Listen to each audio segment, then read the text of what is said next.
தம்பம் தல நீரை கனி அப்போடவள் பூரி கப்பிய கரிமுகன் அடிப்பேன் கற்றிடமடி அவர் புத்தியில் உறைபவர் கற்பகமென வினை கடிதேகும் தமும் மதியமும் வைத்திடும் அரண்மகன் மற்பொரு தீரல் போய மதையானை மத்தள வைரனை உத்தமி புதல்வனை மத்தவில் மலர் கொடு பணிவேனே முத்தமிழடைவினை முற்படுகிறிதல் முற்பட எழுதிய முதல் போனே முப்புறம் எரிசதாட்சிவன் உரை ரதம் அச்சது பொடி செய்தாதி தீரா அத்து எரது கொடு சுப்பிரமணிபடும் அப்போ நமதனிடைமாகி அக்குற மகளுடன் அச்சிறுமுருகனை அக்கணமணமருள் பெருமா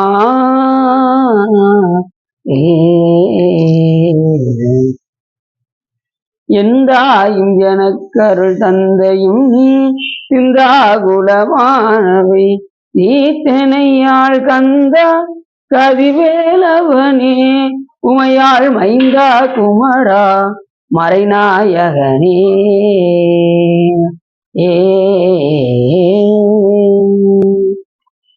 ஒளிர்கோன் பொழித்த புகழியர்கோன் கடல் போற்றி ஆழிவிசை கல்விதப்பில் அணிந்த வீரான் அடி போற்றி வாழி திருநாவலூர் வந்தொண்டர் பதம் போற்றி ஒளிவழி திருவாத ஊரர் திருத்தாள் போற்றி.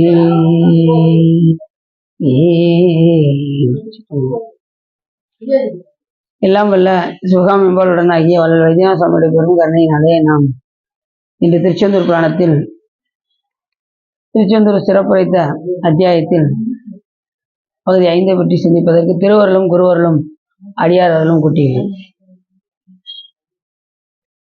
அழித்து பிறக்க ஒட்டா அயில்வேலன் கவியை அன்பாள் எழுத்து பிழையன்றி கற்கின்றிலீர் எரி மூண்டதென்ன விழித்து புகையல பொங்கு வெம் கூற்றன் இடும் கயிற்றால் கழுத்து சுருக்கு இழுத்திட்டு இருக்கும் அன்றோ கவி கற்கின்றதே என்று மிக அற்புதமாக நமது அருணகிரிநாத பெருமான் கூறுகின்றார். அந்த கிண்டல் அலங்கார என்ன சொல்ல வருகின்றார் என்று சொன்னால், இந்த திருப்புகளை எல்லாம் நாம் பாடும்போது எழுத்து பிழையற கற்க வேண்டும் என்று சொல்கிறார். எந்த பாடலை பாடினாலும் பிழை இல்லாம பாடணும். அதுக்கு முன்னாடி சொல்றாரு, அழித்து பிறக்க ஒட்டா அயில்வேலன் கவியை அப்படின்னாரு. நம்முடைய தீவினை எல்லாம் அழித்து முருகப்பெருமான் என்ன செய்கின்றார் என்று சொன்னால், நம்மை பிறவாத நெருக்கி கொண்டு செலுத்துகின்றார். ஏனென்றால் பிறப்பு இறப்பற்றவர் தான் ஒருவருடைய பிறப்பை அறுக்க முடியும் என்ற காரணத்தினால் முருகப்பெருமான் எப்படிப்பட்டவர் என்று சொன்னால், செம்மான் மகளை திருடும் திருடன் பெம்மான் முருகன் பிறவான் இரவான் சும்மாயிரு சொல்லற என்றலுமே அம்மா பொருள் ஒன்றும் அறிந்திலனே என்று மிக அற்புதமாக சொல்கின்றார். பெம்மான் முருகன் பிறவான் இரவான் என்று கூறினார். இந்த பிறப்பு இறப்பு அற்ற பெருமான் யார் என்றால் நாம் சிவபெருமானை சொல்வோம். ஆனால் முருகப்பெருமானுக்கும் அதே தன்மை சொல்லும் போது சிவபெருமானே முருகராக வந்தார் என்பது நமக்கு தெளிவாக புரிகின்றது. அப்படி முருகப்பெருமான் திருவடியை நாம் சார்ந்தால் நமக்கு என்ன உண்டாகும் என்று சொன்னால், தகைமை சிவஞான முக்தி பரகதியும் நீ கொடுத்து உதவி புரிய வேணும் நைத்த வடிவேலா என்று அருணகிரிநாத பெருமானை கூறுகின்றார். அப்படிப்பட்ட நிலையில் நமக்கு என்ன உண்டாகும் என்று சொன்னால், வீடு வெற்றி தந்தருள்வார் முருகப்பெருமான். அழித்து பிறக்க ஒட்டா அயில்வேலன் கவியை. அப்படிப்பட்ட முருகப்பெருமான் நம்முடைய தீவினை எல்லாம் அகற்றி எதனால் நமக்கு பிறப்பு வருகின்றது என்று சொன்னால், வினையினால் நமக்கு பிறப்பு வருகின்றது. அந்த வினையை நீக்கக்கூடிய ஒரே பெருமான் யார் என்று சொன்னால் முருகப்பெருமான்.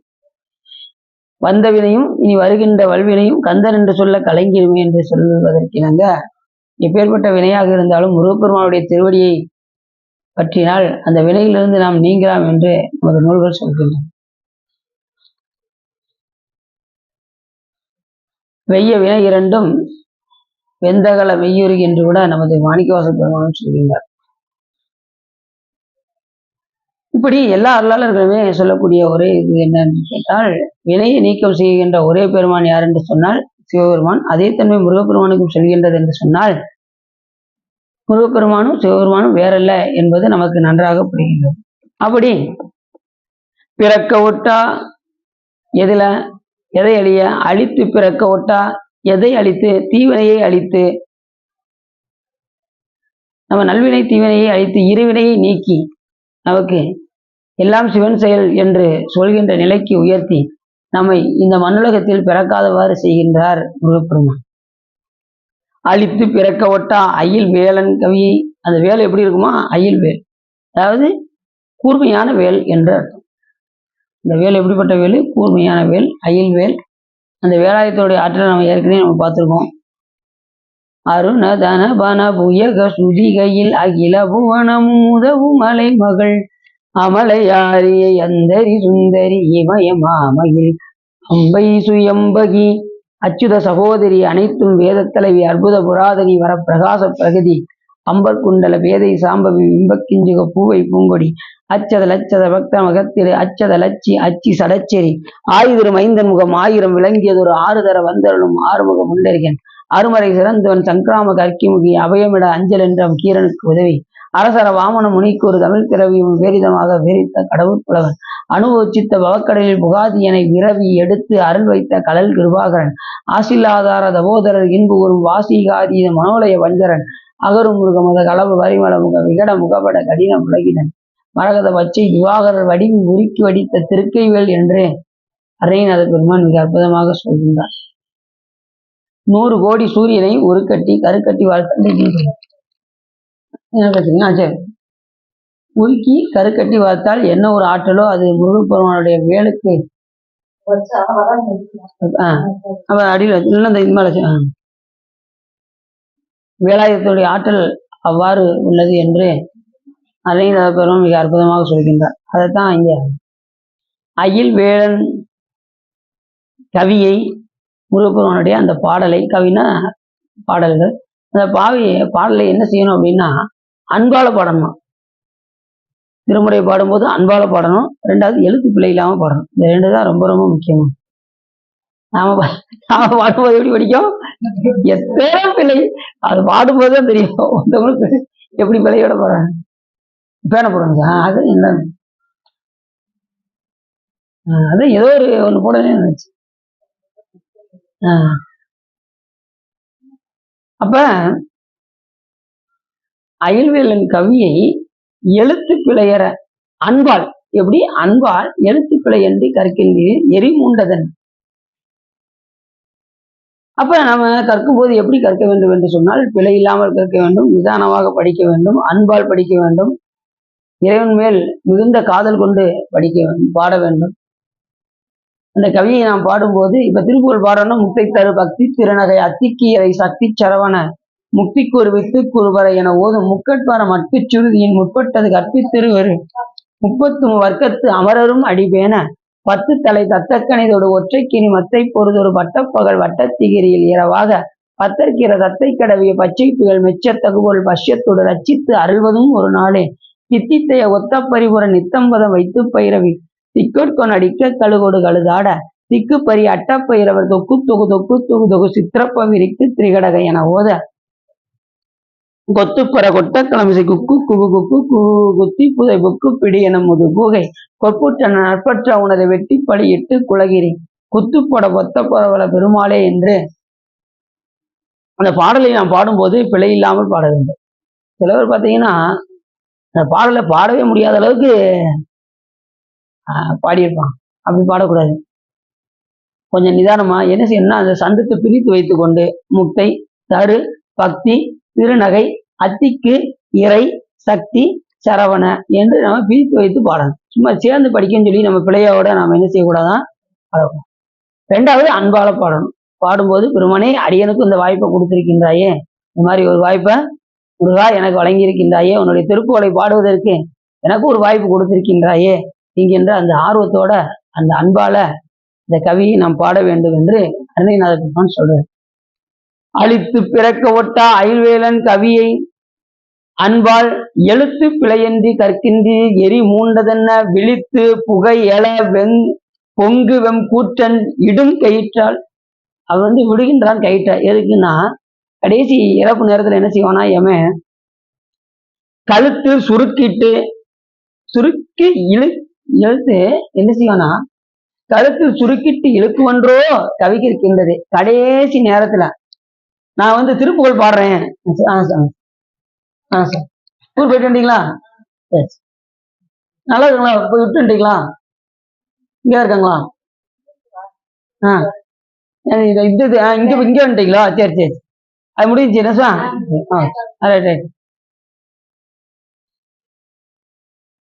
அப்ப என்ன சொல்றாரு அப்படின்னா, எழுத்து பிழை இல்லாமல் பாட வேண்டும். பாடி விழித்து, ஆனா இப்படி பாடுறதை விட்டு இருக்கும்போதே அடியார்களோடு இணங்கி பிழையற கற்று அன்பால பாடுறதை விட்டுட்டோம் அப்படின்னா கடைசி யாரு வருவான்னாரு? விழித்து அப்படி விழி எப்படி இருக்குமா, அப்படி கூர்மையான விழியா இருக்குமா. விழித்து புகையல பொங்கு கூட்டன்னா எவன் வரும்போதே கோபத்தோட வருவானா. விழியெல்லாம் பிதுங்கி போய் செக்கச்செவேன்னு கண்ணெல்லாம் செவந்து போய் ஒரு வாகனத்துல வருவாரு. என்ன வாகனம்? அருமையான ஒரு வாகனத்துல வருவாரு. 20 வாகனத்துல வருவாரு பாருங்க. கூட்டன் வருவான். வாருந்து அவன் என்ன செய்வானா விடும் கயிற்றால், அந்த படுத்த படுக்கையா இறக்குறாங்கல்ல அவங்க எல்லாம் எவங்க கொண்டு போவாரான். படுத்த படுக்கையா இறக்குறவங்களுக்கெல்லாம் கழுத்தில் சுருக்கிட்டு இழுக்கும் ஒன்றோ தவிக்கிருக்கின்றது. கடைசி நேரத்துல எவன் இழுக்கிற நேரம் ஒரு 5 நிமிஷம் இருங்க, கழுத்தை இழுக்கிறதுக்கு முன்னாடி ஒரு 5 நிமிஷம் இருங்க, சகத்திரிங்க கோயில்ல ஒரு சொற்பொழியை கேட்டு வரேன் அப்படின்னு விடுவானா? இல்ல அங்க எது தேவாரம் பாடிக்கிட்டு இருக்காங்க, கொஞ்சம் போய் பாடிட்டு வரேன் அப்படின்னு விடுவானா? கடைசி நேரத்துல நீ கவி சொல்றாரு, கவி கற்கின்றீரே. கடைசி நேரத்துல கூட்டன் கழுத்தை சுருக்கிட்டு போது இழுக்குமன்றோ கவி கற்கின்றதே. கடைசி நேரத்துல போய் நீ பாட போறேன்னு சொல்றியப்பா. இருக்கிற காலத்தெல்லாம் வீணாக்கி நல்லவர்களோடு இணங்காம அடியார்களோடு இணங்காம வீணாக காலத்தை கழித்து இப்படி எவனிடம் சிக்கி தவிக்கின்றாயே என்று அருணைநாத பெருமான் இந்த பாடல சொல்றாரு. அற்புதமான பாட்டு. அழித்து பிறக்க ஒட்டா எய்வேலன் கவியை அன்பால் எழுத்து பிழை என்று கற்கின்றில் எரிமூண்டதன் விழித்து புகையல பொங்குவம் கூற்றன் விடும் கயிற்றால். விடும்பு எப்படி வேணா பார்த்துட்டு அதுவும் கணித்தெடும்பகதடது பிசமிசை கருத்த வெஞ்சின மரடிதன் உலகினர் கதை தடந்தெறி கையிரோடு கதை கொடு ஒரு போதே. அருணைநாத பெருமானே சொல்றார். வரும்போதே கருத்த நிறத்தோட கருத்த வாகனத்தோட கோபம் கொண்டு யாருக்கு வருவாரு? பாவம் செய்யாதீரு மனமே நாளை கோபம் கொண்டே யமன் கொண்டோடிடுவானே. பாவம் செய்யறவங்களுக்கு வருவாரு, அல்லாதவர்களுக்கு வரமாட்டாரு. அடியாருக்கு வருவாரா? வரமாட்டாரு. வந்தாரு என்ன செய்வாராம்? கும்பிட்டுட்டு போவாராம். வருவாரு, அவங்க நமச்சிவாயன் சொல்றவங்களை பார்த்து கும்பிட்டுட்டு அதை சொல்றாரு. நம்ம ஞானசம்பந்த பெருமானே சொல்றாரு, யமதூதரும் அஞ்சிவர் என் சொல்லால் நயம் ஓதவல்லார் தம்மை நன்னினார் நியமம் தான் நினைவாருக்கு இனியான் நெற்றி நயனன் நாமம் நமச்சிவாய். நமச்சிவாய் யாரு சொல்றாங்களோ அவங்க யமதூதர்களே பயப்படுவாங்களாம் பக்கத்துல வர்றதுக்கு. அப்போ அவங்க வர்றதுக்குலாம் நம்ம இடம் கொடுக்க கூடாது. நாம யாரை பற்றிருக்கோம்? சாமியை பற்றி. இனி அதை பத்தின சிந்தனை வேண்டாம். நாம இதுல இருந்து தப்பிக்கிறதுக்கு ஒரே வழி என்ன? அடியார்களோடு இணங்கி வழிபாடு செய்தால் இந்த பிறவியிலிருந்து நாம் தப்பலாம் என்று அருளாளர்கள் எல்லாம் கூறுவதற்கிறாங்க. இந்த பாட்டுல அப்படி சொல்றாரு கந்தர் அலங்காரத்துல. 2வது பாட்டு. அழித்து பிறக்க ஒட்டா அயல்வேலன் கவியை அன்பால் எழுத்து பிழை என்று கற்கின்றது. பார்த்தீங்கன்னா முதல் பாட்டு இந்த தோடுடைய சிவனே தொடுடைய சிவின்னு ஒரு ஆள் பாடுறாரு. ஒரு தமிழ்ல ஒரு வார்த்தைனால பொருளை மாறிடும். தோடுங்கிறதுக்கு தொடுங்கிறதுக்கு வித்தியாசம் இருக்கா? தோடுங்கிறது போடுறது, தொடுங்கிறது தொடுறது. அப்ப ஒரு இதுனாலும் நமக்கு பிழை வந்து விடு வீடு கொடு கெடு. கொடுங்கிறதுக்கும் அந்த ஒரு துணை எடுத்துட்டா கெடுன்னு ஆயிப்போகுது. அப்படி தமிழ்ல ஒரு எழுத்து மாறினாலும் என்ன ஆயிரும்? பிழையாக ஆகிடும். ஆகையினாலே இறைவனை போற்றி பாடும்போது எழுத்து பிழை என்று பாட வேண்டும், அன்பால் பாட வேண்டும். 2 ஆப்ஷன் தான், 2 ஆப்ஷன் இருந்தா போதும்ட்டாரு. அன்பா பாடுங்க, எழுத்து பிழை இல்லாம பாடும். பாடினால் முருகப்பெருமானுடைய அருள் உங்களுக்கு கிடைக்கும். அது இல்லைன்னா என்ன ஆகும் அப்படின்னாரு, அதுக்குன்னு எவன் வருவதுக்கு முன்னாடி இதெல்லாம் பாடிருங்க. அவன் எவன் நம்மளை கைப்பற்றும் போது நான் ஒரு நிமிஷம் இருங்க நான் பாடிட்டு வரேன் அப்படின்னா அவன் விட மாட்டான். கழுத்தில் சுருக்கிட்டு இழுக்குமன்றோ கவி கற்கின்றதே. கடைசி நேரத்துல போய் நான் கவி பாட போறேன்னு போனா எவன் என்ன செய்ய மாட்டான், நம்மளை விட மாட்டான் அப்படின்னு மிக அற்புதமாக சொல்கின்றார் நமது அருணைநாதர். அது எப்படி சொன்னாரு, விழித்து புகையல பொங்கு வெம்கூட்டன் அப்படின்னாரு. வெம்கூட்டன் அப்படின்னு யமனை சொல்லும் போது கூட்டன்னா கூறுபடுத்துவன், இந்த உயிரை வந்து கூறுபடுத்து. 72 கோடி நரகங்கள் இருக்கு, அதுல செக்ஷன் பிரிப்பாரு. நீ என்ன பாவம் இருக்க, அந்த எண்ணெய் சட்டிக்குள்ள போட்டு வறுப்பாவன அப்படின்றாரு. என்ன செய்வாரு, அது மாதிரி அது தாங்கிறதுக்கு தகுந்த மாதிரி இறைவன் வந்து என்ன செய்வாரா, உடம்பு கொடுப்பான். அதுதான் ஒரு பெரிய ஒரு ஆச்சரியம். பெரிய காரணம் என்னன்னா, அங்க போய் தண்டனை அனுபவிப்பதற்காக யாதனா சரீரத்தை இறைவன் கொடுப்பார். இப்ப நாம இருக்கக்கூடிய சரீரத்துக்கு பேர் பூத சரீரம். அங்க போய் தண்டனை அனுபவிக்கும் போது கொடுக்கக்கூடிய உடம்புக்கு யாதனா சரீரம் என்று. அப்படி அந்த யமன் வருவதற்கு முன்னே நாம் இங்கே வந்து கவி பாட வேண்டும், முருகப்பெருமானை போற்றி பாட வேண்டும், அன்பால் பாட வேண்டும். அன்போட முருகப்பெருமான் முன்னாடி போய் நின்று திருப்புகழை நீங்கள் பாடினால் எல்லையில்லாத அருள்களை வைதாலே அங்கு அருள் புரிவன் முருகப்பெருமான். போற்றி பாடினால் எல்லையில்லாத அருளை முருகப்பெருமான் வழங்குவார் என்று சொல்றார். இப்போ ஒரு திருப்புகழ் நீங்க எடுத்துட்டீங்கன்னா, பாதிமதி நதி போது மணி சடை நாதரருளிய குமரேசா பாகுகனி மொழி மாது புறமகள் பாதம் வருடிய மணவாளா காதும் ஒரு விழிக்காக முரருள் மாயனரி திரு மருகோனே காலன் எனை அணுகாமல் உணதிரு காலில் வழிபட அருள்வாயே. காலன் என்னை அணுகாமல் உனது இரு காலில் வழிபட அருள்வாயே. காலன் வருவதற்கு முன்னாடியே பெருமானே உன்னுடைய திருவடியை அணிந்து வழிபாடு செய்வதற்கு எனக்கு அருள் செய்வாயாக என்று அருணைநாத பெருமான் கேட்கிறார். அப்ப யமன் வருவதற்கு முன்னாடியே நம்ம செய்ய வேண்டிய வேலையை செய்து வைத்தால் யமன் நம்ம பக்கத்திலே நரகம் இயல்புக நாடினர் ஆயினும் உரை செய் வாயினர் ஆயினின் உறுத்தினர் விரவியே புகு வித்திடும் என்பதால் வரதன் நாமும். அப்ப பாடியிருக்கீங்கன்னு தெரியுது. பாட்டு பரவாயில்ல, அடுத்த இது கரெக்டா சொல்லிட்டாங்களே, டெய்லி பாடுறோம்ல அப்படிங்கிறீங்களா, டெய்லி நமச்சிவாய மதியம் பாடுறீங்க. பேர்பட்ட நரகத்துல விளைவித்திருந்தாலும் கூட இறைவன் நினைத்தார்னா என்ன செய்வாரா, எத்தனை 7 நரகம் இருந்தாலும் சரி, 7 நகரங்கள் இருந்தாலும் சரி, 22 கோடி உலகங்கள் இருந்தாலும் சரி, ஆனா சாமி என்ன செய்வாரா, நமச்சிவாயத்தை கோருகின்றவர்களுக்கு நரகம் புக விடணும். நரகம் இயல்புக நாடினர் ஆயினும் உரை செய்வாயினர் ஆயினும் உறுத்தினர் விரவியை புகுவித்திடும் என்பதால் வரதன் நாமும் நமச்சிவாய். அந்த நரகத்திலே செல்ல விடாமல் இறைவன் தடுப்பார் என்று நமக்கு நூல்கள் எல்லாம் சொல்கின்றது. அந்த அடிப்படையில் இந்த பாட்டுல அற்புதமாக அருணைநாத பெருமான் சொல்றார், எழுத்து பிழையற கற்று அன்போடு பாடி முருகப்பெருமானுடைய அருளை நாம் பெற வேண்டும். அப்படி செய்தால் யமன் வந்து என்ன செய்ய மாட்டாரு, நம்ம பக்கத்துல வரமாட்டாரு. கடைசி நேரத்துல போய் நான் பாடுறேன் அப்படின்னா அந்த நேரத்துல டைம் இருக்காது, காலம் இருக்காது, அந்த நேரத்துல காது கேட்காது, வாய் பேச முடியாது, கண்ணு சரியா தெரியாது. வயசான காலத்துல என்ன தெரியும், அந்த தூரத்துல இருக்கிறது யாருப்பா, அந்த தூரத்துல இருக்கிறது கொஞ்சம் பக்கத்துல தம்பி, தம்பி. வயசான காலத்துல என்ன தெரியும், அந்த நேரத்துல நான் கோயிலுக்கு போறேன்னா போக முடியுமா, அங்க சாமியே தெரியாது, கண்ணு தெரியல, எப்படி சாமி தெரியும். அப்ப நல்ல கண்ணுல கை காலு உடல்லாம் இருக்கும் போதே நம்ம என்ன செய்யணும், இறைவனை போய் பார்க்க. இன்னைக்கு வச்சாங்க சந்திரசாரு, வேலை கொஞ்சம் ஃப்ரீ ஆயிடுச்சா,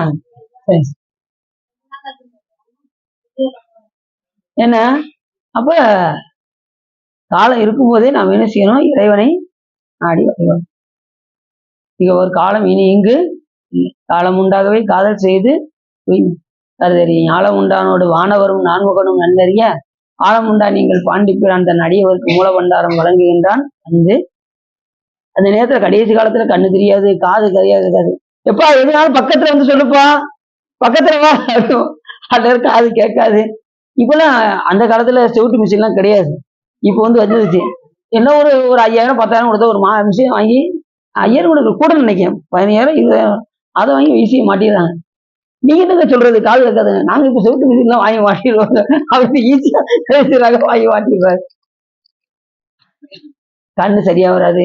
கண்ணு தானே தெரியல. அந்த புடவை எடுக்கச்சுன்னா போயிடும். இந்த போய் ஒரு ஆபரேஷன் பண்ணிட்டு வந்துடுறோம் அப்படின்னு தெரிஞ்சுதான் புடவை நிக்கிறேன். அதுவும் கொஞ்ச நாள் கழிச்சு என்ன ஆயிரும்? அதுவும் இதாயிரும். அப்ப இதெல்லாம் நம்ம உடம்புல ஒண்ணொன்னா கலர்றதுக்கு முன்னாடியே நாம என்ன செய்யணும்? சாமிய எல்லாம் வழிபாடு செய்து வைத்து விட வேண்டும் அப்படின்னு நம்ம அருளாளர்கள் எல்லாம் சொல்றாங்க. கடைசி காலத்துல போய் நான் சாமி கும்பிடுறேன் அப்படின்னு நிறைய பேர் பார்த்தீங்கன்னா, நான் அடின்னு வழிபாட்டுக்கு வந்த புதுசுல திருநீர் பூசி காதுல எல்லாம் திருநீர் வச்சுட்டு இப்படி வருவேன். வரும்போது தம்பி என்ன அப்படின்னாங்க. என்னக்கு தம்பி இந்த வயசுல கல்யாணம் முடிக்கிற வயசுல இந்த வயசுல என்ன தம்பி நீங்க இப்படி அப்படின்னு இன்னும் வயசு இருக்கு தம்பி 60 வயசுக்கு மேல அப்படின்னு சொன்னேன். ஒரே வார்த்தை தான் சொன்னேன். 60 வயசு வரைக்கும் இருப்பவங்களுக்கு நிச்சயம் இருக்கா அப்படின்னு கேட்டேன். அவங்க ஒண்ணுமே பேசல. அதுக்கப்புறம் 3 நாள் சொன்னாங்க. 4வது நாள் அவங்க வாட்டு அவங்க வேலையை பார்த்தாங்க. நம்ம வாட்டு நம்ம வேலையை அனுஷ்டானம் பண்றவங்க காதுல திருநீர் வைக்கணும். காதுல தோடு இருந்ததுன்னா என்ன செய்யணும்? இடையில வைக்கணும். இடையில வைக்க முடியாதவங்க காதுல வச்சுக்கணும். காதுல நம்ம தோடு போட்டதுனாலதான் இப்ப நம்ம இடையில வச்சுக்கிறோம். இல்லைன்னா அடி வந்து காதுல தான் வைப்பேன். தோடு போட்டதுக்கு அப்புறம் 2006ல தோடு போட்டதுக்கு அப்புறம் காதுல வைக்கணும். இப்ப தோடு ஏன் போடணும்னு கேக்கீங்களா? தோடுடைய நம்மளாம் பெண்ணு எல்லா உயிர்களுமே பெண்ணு. சாமி ஒருத்தர் தான் ஆண்மகன்.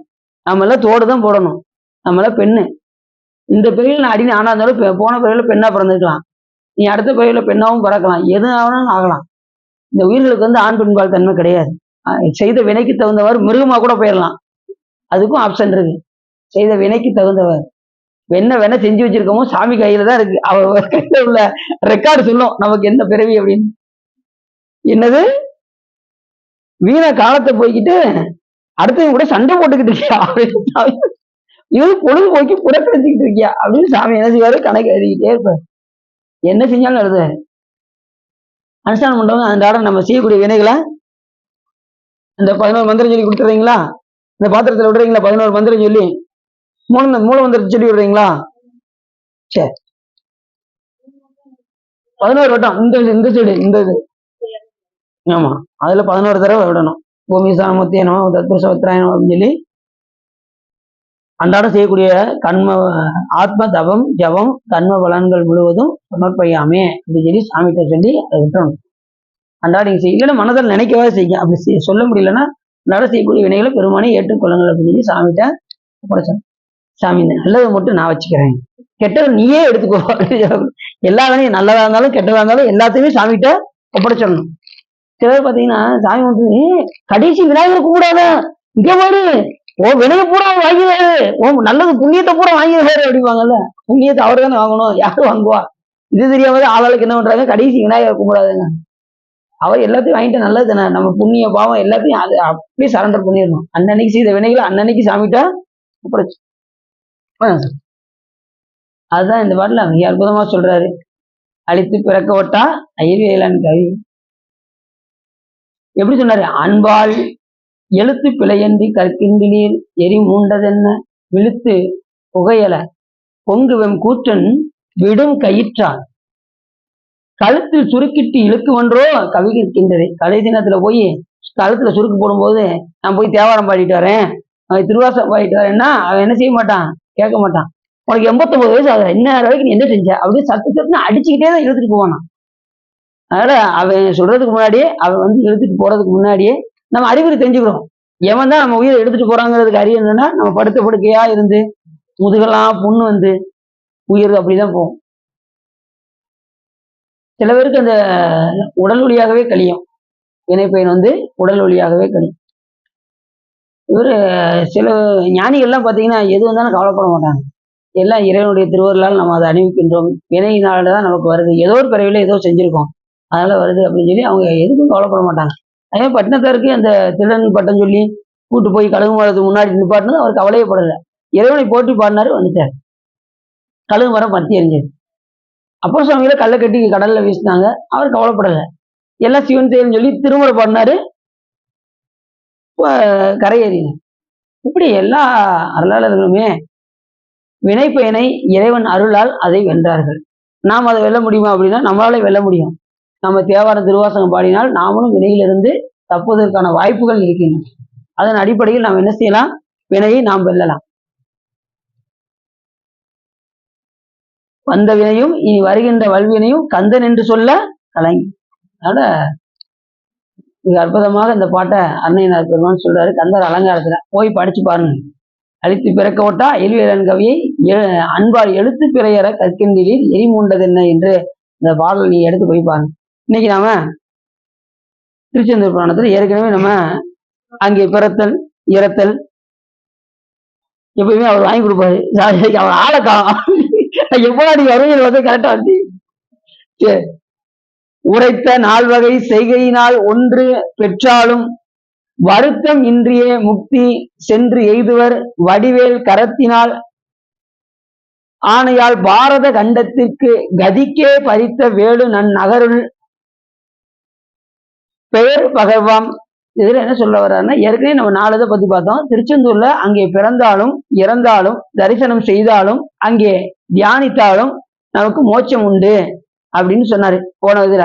ஆனா இதுல என்ன சொல்றாருன்னா, அதுல ஏதாவது ஒண்ணு செய்தாலும் கூட என்ன செய்யுமா, என்ன செய்வாராம், முக்தி கொடுத்துருவாராம். அங்க போய் சாமியை நினைச்சுக்கிட்டே இருந்தாலும், அங்க போய் பிறந்தாலும், அங்க போய் இறந்தாலும், அங்க போய் தரிசித்தாலும், இப்படி பிறத்தல் இறத்தல் தரிசித்தல் எண்ணுதல் தியானித்தல் இந்த 4 ஏதாவது ஒண்ணு செய்தால் கூட அதோட உரைத்த 4 வகை செய்யினால் ஏற்கனவே 4 இதை சொன்னோம். அந்த 4ல செய்கையில் ஒன்று பெற்றாலும் ஏதாவது ஒன்றை நீங்க செய்தாலும் கூட என்ன கிடைக்குமா, முக்தி கட்டாயமாக கிடைக்கும். அங்க போய் நீங்க தியானிக்கீங்களா, இல்ல அங்க தியானிக்கிறதுக்கு இடம் இருக்கா? திருச்செந்தூர்ல அடிநேத்து சிவ பூஜை பண்றதுக்கு போனேன். எங்க கோயில் அந்த வெளியே வளாகத்துல தான் உட்காந்து சிவ பூஜை பண்ணேன். எந்திங்க அப்படின்ட்டாங்க. பூஜை பண்ணவே விடல. அப்படியே எடுத்து வந்து நாளிக்கிழத்து பக்கத்துல வச்சுதான் சிவ பூஜை பண்ணேன். வேற வழியே இல்லை. இல்லைன்னா நான் பின்னாடி அங்கிட்டு போய் கூட போயிருந்திருக்கலாம், அந்த கோபுரத்துக்கு அந்த சைடு கூட போயிருந்திருக்கலாம். சரி அவங்க சொன்னதுமே அப்படியே எடுத்துட்டு எல்லாத்தையும் எடுத்துட்டு பின்னாடி போக முடியாது சொல்லி அப்படியே நல்லாவே அனுஷ்டானம் தான் நேரம் பண்ணி முடிச்சிருந்தேன். அவங்க எடுத்துட்டு போனதும் உடனே அப்படியே கொண்டு வந்து நாளிக்கிழத்துல கொண்டு வந்து அதுக்கப்புறம் தான் சிவ பூஜை பண்ணாங்க. ரொம்ப வருத்தமா போச்சு, இப்படி பண்ணிட்டாங்களே அப்படின்னு. அப்படி அங்கே தியானித்தாலும், தியானிக்கிறதுனா சும்மா ஒரு 1/2 நிமிஷம் 1 நிமிஷம்லாம் கிடையாது, அதிக நேரம் இறைவனை சிந்திக்கணும். ஏன்னா நம்ம மனதனால எத்தனையோ தவறுகள் நாம் செய்து கொண்டே இருப்போம். 6 கோடி மாய சக்திகள் தந்த மாயைகள் தொடங்கின என்று மாணிக்கவாசக பெருமான் சொல்வதற்கு இணங்க நம்ம மனதால எத்தனையோ தவறுகள் செய்து கொண்டே இருப்போம். அதெல்லாம் போகணும் அப்படின்னா இறைவனை மனதினால் தியானித்தால் அந்த வினையிலிருந்து நாம நீங்கலாம்.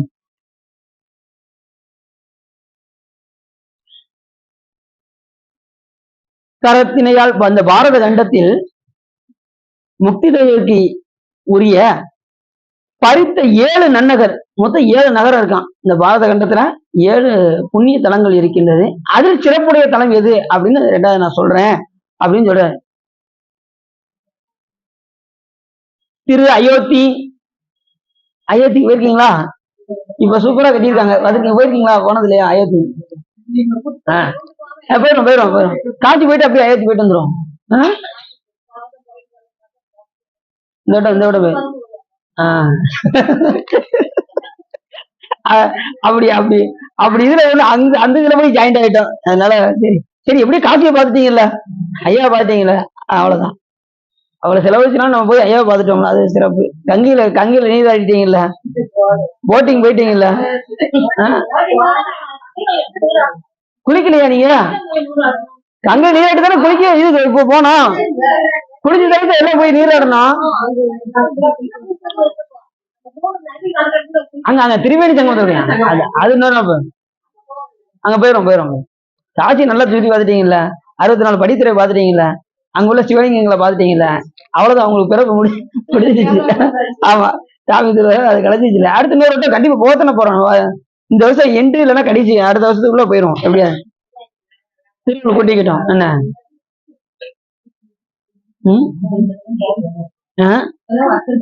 அதான் இந்த வருஷம் கடைசி சொல்லிட்டேன், என்ட்ரி சொல்லிட்டேன்ல. இந்த வருஷம் கடைசி இல்ல அடுத்த வருஷம் முதல்ல அப்படின்னு சொல்லிட்டேன். இந்த 2ல ஏதாவது. அப்படி காசி அயோத்தி ரொம்ப முக்கியமான இடம். அயோத்தி மதுராபுரி, மதுரை மாயாபுரி தேவருக்குரிய காசி. அப்ப மதுரை வந்து பாத்தீங்கன்னா அங்க சாமி எப்படி இருக்காரு, சொக்கநாத பெருமானாக திகழ்கின்றார். அயோத்தி வந்து ராமர் பிறந்த இடமாக இருந்தாலும் கூட அங்க யார் இருக்கா, சாமி இருக்காரு. அங்க அது முக்திக்குரிய தலம். ராமர் வழிபட்ட இடம். ராமர் யாரை வழிபட்ட இடம்? சிவபெருமான வழிபட்ட இடம். அதனாலதான் அயோத்தி சிறப்பு. உங்களுக்கு அவர் பிறந்ததுனாலன்னு இல்ல, நீங்க சாமி வழிபாடு செய்ததுனால அயோத்திக்கு சிறப்பு. ரெண்டாவது மதுராபுரி. மதுராபுரியில பாத்தீங்கன்னா சாமி 64 திருவிளையாடல நடத்தியிருக்காரு பாருங்க. 64 திருவிளையாடல ஒரு முக்கியமான திருவிளையாடல் என்னன்னா, பழி அஞ்சின படலம்னு ஒரு படலம் வரும். அந்த படலத்துல வந்து என்னன்னா, அது வந்து வழக்கே சொல்ல முடியாத ஒரு வழக்கு வரும் அரசனுக்கு. ஒரு வேதியனும் மனைவி பிள்ளை 3 பேரும் அப்படி காட்டு வழி நடந்து வந்துட்டு இருக்கும்போது திடீர்னு இளைப்பாறுவதற்காக அந்த மனைவியை உட்கார வச்சுட்டு இந்த பிள்ளையும் விட்டுட்டு என்ன செய்வான், சாப்பாடுக்கு ஏதாவது ஒரு கனி எதுவும் எடுத்து வருவோம்னு சொல்லி என்ன செஞ்சிருவான், போயிடும். அது தேடி போனதும் உடனே அங்க படுத்து இருந்திருப்பா பாருங்க அவர் மனைவி. அங்க மேல இருந்து ஒரு அம்பு, இப்போ ஏதோ முற்பிறவியில ஏதோ அந்த மரத்திலே இருந்த வேடன் எய்த அம்பு அங்க மேல இருந்து ஒரு காத்து அசைந்து நேரா அந்த மனைவி வயிற்றுல வந்து குத்தி அவ இறந்து போயிடும். கதை புரியுதா? அந்த மனைவி இறந்து போனதும் பக்கத்துல பிள்ளை அழுதுகிட்டு இருக்கும். உடனே அந்த அழுகுறத கேட்டு இது கனியை பறிக்க சென்ற அந்த வேதியின் வேகமா ஓடி வருவான். ஓடி வந்து பார்த்தா மனைவியை குத்தி இறந்து கிடப்பான். யாரு என் மனைவியை கொண்டிருப்பா அப்படின்னு சொல்லி அங்க சுத்தி சுத்தி தேடி பார்த்தா அந்த இடத்துல ஒரு வேடன் வந்து இளைப்பாறுவதற்காக அங்க வந்து தண்ணியை குடிச்சிட்டு அந்த இடத்துல இளைப்பாரி கொண்டிருக்கு. அந்த இடத்துல அப்ப இந்த வேடன் தான் வந்து அம்பு எழுதி விட்டான் என்று சொல்லி அந்த இளைஞனை கூப்பிட்டு போய் அரசர்கிட்ட போய் முறையிடுவான் அந்த வேதி. இப்ப எங்க வருது வழக்கு? அந்த அரசன்ட்ட வந்துருச்சு. குலசேகர பாண்டிய மன்னன். அந்த மன்னனுக்கு வந்து அந்த தீர்ப்பு என்னன்னு கேட்பாரு. உடனே சொன்னா இந்த மாதிரி என்னுடைய மனைவியை இவன் கொண்டு விட்டான் இந்த வேடன், அந்த அம்புவினால் கொண்டு விட்டான் என்று சொன்னதும் உடனே நான் கொல்லவில்லை என்று அவன் முறையிடுறான். யாரு? வேடன். அப்ப இவனுக்கு கூட்டு சித்திரவதெல்லாம் படுத்துறாங்க. யாரா? வேடனை. நான் செய்யவே இல்லைன்னு சொல்றான். செய்யாதவன் எப்படி ஒத்துக்கிடுவான்? செய்யாதவன் செய்யலாம் தான் சொல்லுவான். செய்ய யாராவது சொல்லுவாங்களா? செய்யன்னு சொல்லி சொன்னதும் உடனே இந்த நம்ம மட்டும் தப்பா தீர்ப்பது கொடுத்துடக்கூடாது என்பதற்காக சொக்கநாத பெருமான்கிட்ட போய் முன்னாடி நிற்பான். யாரு? அந்த அரசன். சாமி, இப்படி ஒரு இக்கட்டான சூழ்நிலை வந்திருக்கேன், நான் என்ன செய்வேன்? இப்படி பழிக்கு நான் ஆளாயிடக்கூடாது, தீர்ப்பு மாத்தி சொல்லிடக்கூடாது, தவறா சொல்லிடக்கூடாது பெருமானே, நான் என்ன செய்வேன் என்று சொன்னதும் உடனே சாமி அசீதி வாக்கா சொல்லுவாராம். நீங்க 2 பேரும் நாளைக்கு வைசியர் வீதியில ஒரு திருமணம் நடக்கு, அங்க 2 பேரும் வாங்க அப்படின்றாரு சாமி. இதுல அசீதி வாக்கா சொல்லு. 2 பேர் வராங்க. அந்த வேதியனும் இப்ப இந்த வேதியன் தானே முறையிட்டான். அந்த வேதியனை கூப்பிட்டுட்டு அரசன் நேரம் அந்த கல்யாணத்துக்கு போவார். அங்க முன்னாடி இந்த வாழை மரம் இருப்பாங்க பாத்தீங்களா, அங்க ஒரு 2 பேர் இருக்கிறது இவங்க கண்ணுக்கு மட்டும் தெரியும். யாருன்னா யமதூதர்கள் 2 பேரு உயிர் எடுக்கிறதுக்காக அவங்க வந்திருப்பாங்க. இவங்க 2 பேரும் அங்க மேல இருந்ததும் உடனே இந்த அரசருடைய கண்ணுக்கும் அந்த வேதியனோட கண்ணுக்கும் தெரிஞ்சதும் உடனே 2 பேரும் அங்க போய் என்ன பேசிக்கிறாங்கன்னு பார்ப்பாங்க. அவங்க 2 பேரும் என்ன பேசிக்கிறாங்க அப்படின்னா, இன்னைக்கு கல்யாணம் நடக்க போகுது, இந்த மாப்பிள்ளைகளுடைய உயிரை எப்படி எடுப்போம் அப்படின்னு அவங்க 2 பேரும் பேசிக்கிட்டு இருப்பாங்க. அந்த யமதூதர்கள் 2 பேரும்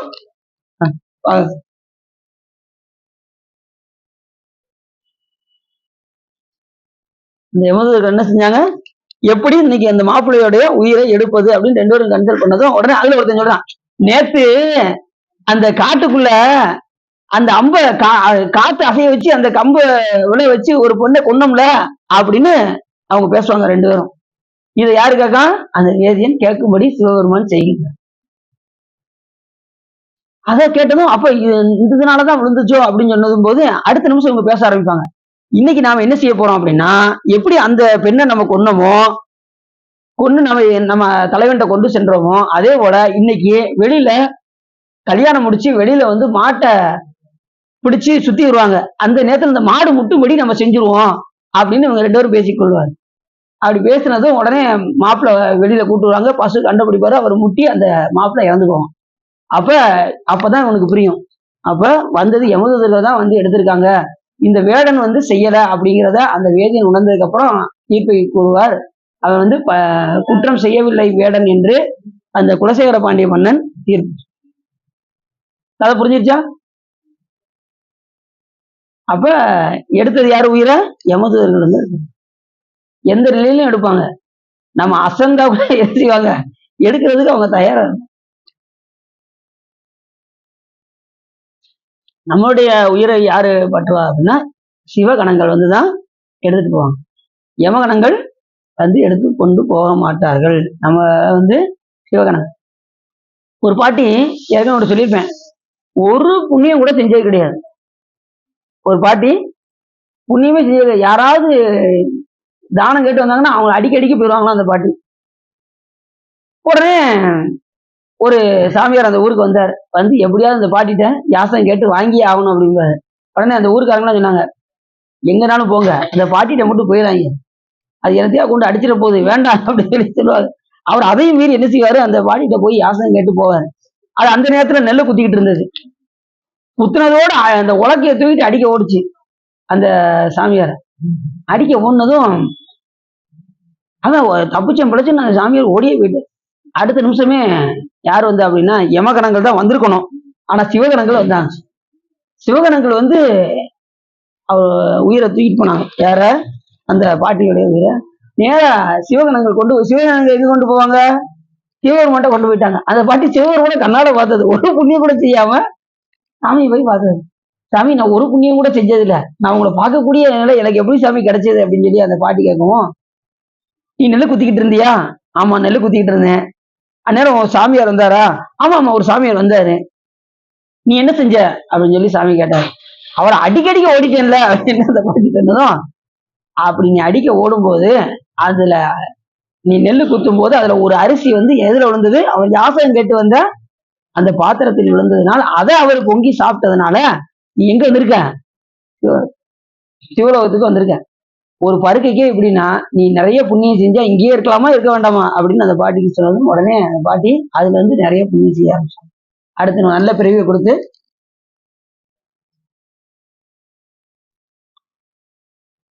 புண்ணியம் அந்த பாட்டி செய்ய ஆரம்பிச்சாங்க. அப்படிப்பட்ட மதுராபுரி சொக்கநாத பெருமான் வீட்டில் இருக்கக்கூடிய இடம், கால் மாறி ஆடிய தலம். அந்த பாண்டிய மன்னன் பெருமானே இப்படி ஒத்த காலில் அடிக்கிட்டு இருக்கிய சாமி சொக்கநாதா. அதுவும் அவர் எல்லா கலையும் கற்ற மன்னர். இந்த ஒரு கலை மட்டும் அவருக்கு தெரியாது, பரதக்கலை மட்டும் அவருக்கு தெரியல. எப்படியாவது அந்த பரதக்கலையை கற்று தேர வேண்டும் என்று சொல்லி எல்லாத்தையும் கூப்பிட்டு அதுக்குரிய ஆசிரியர்லாம் கூப்பிட்டு நடனம் கற்றார். கற்று அந்த ஒத்த காலில் நின்று ஆடி பார்த்தாரு பாருங்க, வலி தாங்க முடியல காலு.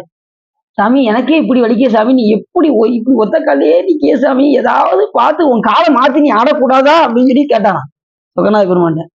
நீ இப்படி நீ ஆடலைன்னா நான் இந்த வாரை எடுத்து என்னுடைய கழுத்தை வெட்டி கொள்வேன் அப்படின்னு கழுத்து எடுத்து வெட்ட போனாங்க. சாமி அப்படி கால் மாறின இடம் எது?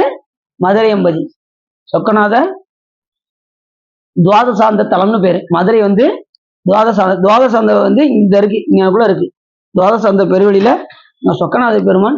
அதனாலதான் அந்த சந்திரனை இடமாக கொண்ட இடம் மதுரை, சூரியனை இடமாக கொண்ட இடம் சிதம்பரம். சந்திரன் வந்து எங்க இருக்கு? இங்கனக்குள்ள இருக்கு, இந்த 12 அங்குல பெருவெளியில. இது வந்து அதனாலதான் சந்திரனை இடமாக கொண்டு உருவமாக கொண்டு இருக்கும்போது சிவபெருமானுக்கு பேரு மகாதேவன் என்று பெயர். சாமிக்கு என்ன பேரு? மகாதேவன். சூரியனை இடமாக கொண்டிருக்கும் போது பீமன் என்று பெயர். நீரை உருவமாக கொண்டிருக்கும் போது பவன் என்று பெயர். நிலத்தை உருவமாக கொண்டிருக்கும் போது சர்வன் பேர். நெருப்பை உருவமாக கொண்டிருக்கும் போது ருத்ரன் பேரு. காற்றை உருவமாக கொண்டிருக்கும் போது உக்ரன் பேரு. இப்படி சாமிக்கு ஒவ்வொரு நேரத்துல ஒவ்வொரு பேர் உண்டு. எதை உருவமாக கொண்டிருக்கின்றார், அதே மாதிரி இந்த உயிரை உருவமாக கொண்டிருப்பார் சாமி. இந்த உயிரை இடமா இருக்காரா இல்லையா? இல்லைன்னா இந்த உயிர் இருக்கு இயங்காது. அதனால அந்த உயிரை இடமாக கொண்டிருக்கும் போது உருவமாக கொண்டு இருக்கும் போது அவருக்கு பேரு பசுபதி என்று பெயர். சிவபெருமானுக்கு என்ன பேரு? பசுபதி. அப்படி எண்ணில்லாத சிறப்பு மதுரை எம்பதிக்கு. 64 திருவிளையாடலும் ஏற்கனவே நம்ம பேசியிருக்கோம். திருவிளையாடலாம் ரொம்ப அற்புதமா இருக்கும். ஏற்கனவே நம்ம பேசியிருக்கோம், அதை பாருங்க. வீட்லயும் போய் அந்த இதெல்லாம் எடுத்து படிச்சு பாருங்க. 64 திருவிளையாடலும் கேட்க கேட்க இனிமையா இருக்கும், படிக்க படிக்க இனிமையா இருக்கும். சிவபெருமானுடைய நூல்களை தவிர இந்த உலகத்துல நம்ம வேற எதையும் கற்கக்கூடாது. என்ன புண்ணிய நூல் அல்லாத கல்விகளை கேட்டிடும் தீங்குகள் என்று சொல்வதற்கெனங்க சிவபெருமானுடைய நூல்களையா கற்று தேர்ந்து நாம் வர வேண்டும். அதுக்கடுத்து சொன்னாரு தேவருக்குரிய காசி மெய் காஞ்சி அப்படின்னாரு. காசி என்பது ரொம்ப முக்கியமான தலம். அங்கே போய் இறந்தால் நமக்கு முக்தி உண்டாகும். அதுலயும் பாத்தீங்கன்னா சில பேர் பாத்தீங்கன்னா இங்க இருந்து போய் அங்க போய் தங்கிடுவாங்க. நான் அங்க போய் இறக்க போறேன் அப்படின்னு தங்கினாலும் கூட இறைவன் அருளாம அங்க உயிர் போகாது. திடீர்னு இறக்குற நேரத்துல அந்த காசியை விட்டு ஆஸ்பத்திரிக்கு எங்க போயிடும், வெளியில கூட போறதுக்கு வாய்ப்பு இருக்கு. இவரு ராமகிருஷ்ண பரமஹம்சர் வந்தாராம். எங்க பார்த்தாலும் சிவலிங்கமா தெரிஞ்சதான் காசி முழுவதும். அவரது நேரால கண்டுதான் அவர் பாடல்ல எழுதியிருக்காரு. ஒருவராதென்று தன் எல்லை வட்டத்திற்குள் உற்றிருந்து இறந்தவருக்கு அந்த எல்லைக்குள்ள யாரு தங்கி இறக்கின்றார்களோ அந்த ஆன்மாவை சாமி என்ன பண்றாராம், உருவராதென்று தன் எல்லை வட்டத்திற்குள் உற்றி இருந்து இறந்தவருக்கு உமை இலைப்பாற்றி அம்பாள் என்ன செய்யறாங்கன்னா மடியில கிடத்தி இலைப்பாட்டுறாங்களாம் அந்த உயிரை. இதெல்லாம் நேரில் பார்த்திருக்காரு ராமகிருஷ்ண பரமஹம்சர். உமை இலைப்பாற்றி உம்பர்கோன் விசுவபதி விஸ்வநாதர் யாரு, காசியில் இருக்கக்கூடிய பெருமான். உம்பர்கோன் தேவர்களுக்கெல்லாம் தலைவனாக விளங்கக்கூடிய பெருமான் உம்பர்கோன் விசுவபதி ஒரு வளச்செவியினால். அப்ப உபதேசம் எங்க நடக்கணும், சிலர் பார்த்தீங்கன்னா இடது செவிங்காங்க, இடது செவியில எதை கேட்டாலும் போயிடும், மறந்துடும். எல்லாமே வலது செவியில தான் சொல்லுவாங்க. வலது செவியில சொன்னா அப்படியே தங்கி இருக்கும். ஒரு வளச்செவியினால் தாரக பிரம்மத்தை உபதேசமாய் அருளியும் ஈரட்டு வடிவுதரும் காசி மாநகர் அப்படின்னு பாடல் நமக்கு சொல்லுது. அப்ப சாமி என்ன பண்ணுவாராம், இந்த வலது செவியில. ஏன் அப்படின்னா சிவபெருமான் விதித்த விதியை சிவபெருமான் மீற மாட்டாரு, குருவர் இல்லாம திருவருள். அதனால குருவாக உபதேசம் செய்து அதுக்கப்புறம் தான் மோட்சத்தை கொடுக்கின்றார். எங்க காசியம் பதில. அதுக்கப்புறம் சொன்னாரு காஞ்சி. காஞ்சி உமைமை சிவபூஜை பண்ண தலம். அதனால 7 தலங்கள்ல முக்கியமான தலம் காஞ்சி. ஏற்கனவே நம்ம காஞ்சிபுரம்னு எடுத்திருக்கோம். நிறைய அங்க காஞ்சி முழுவதுமே சிவலிங்கம். எப்படி காசி முழுவதும் சிவலிங்கமா இருக்கோ அதே போல காஞ்சி முழுவதுமே சிவலிங்கமாக காஞ்சி முழுவதுமே சிவலிங்கமா இருக்கு. வேறுபட்ட தலம் காஞ்சி. பேர் பந்தி வான் உரைக்க விருது துவாரகை முக்தியை அளித்திடும் துவாரகை. கிருஷ்ணரு எல்லாம் நீ என்ன செய்வீங்க, கிருஷ்ணர் பிறந்த இடத்தானங்க, அவர் மோட்சத்தை தருவாராங்க. அவரு சிவபெருமான வழிபட்ட தலம் துவாரகை. துவாரகை இப்ப நாங்க போனோம், குஜராத் போகும்போது நம்ம போனோம்ல, போட்டிங்ல போய் நம்ம நடுக்கடல்ல போய் பார்த்தோம்ல, அந்த நகரமே மூழ்கி இருக்கு. அதை பார்க்கவே முடியாது. ஊர் போயிட்டீங்களா, சரி. நகரமே உள்ள கடலுக்குள்ள இருக்கு. போட்டிங்ல போய் சென்றுல அவர் வாழ்ந்த இடம் மட்டும் அங்க இருக்கு. அங்க போய் பார்த்துட்டு வரலாம். துவாரகையில போய் குஜராத் போனா போய் பார்த்துட்டு வரலாம். அதே மாதிரி கடலுக்குள்ள ஒரு அதிசய லிங்கம், பஞ்சபாண்டவர் வழிபட்ட 5 லிங்கம் பாத்தீங்கன்னா கரெக்டா அந்த லிங்கத்துக்கு அது அடுத்து வரைக்கும் உள்வாங்கும் கடல். நம்ம நடக்க நடக்க அது பின்னாடி போயிட்டே இருக்கும் கடல். சாமிக்கு பின்னாடி வரைக்கும் வரும். சாமி கும்பிட்டு பிடிச்சதுக்கு அப்புறம் மறுபடியும் ஒரு 2 மணி நேரம் வரைக்கும் வெயிட் பண்ணும். அதுக்கப்புறம் அதை திரும்பி வரும், நம்மளும் சேர்ந்து கூட வந்துடும்.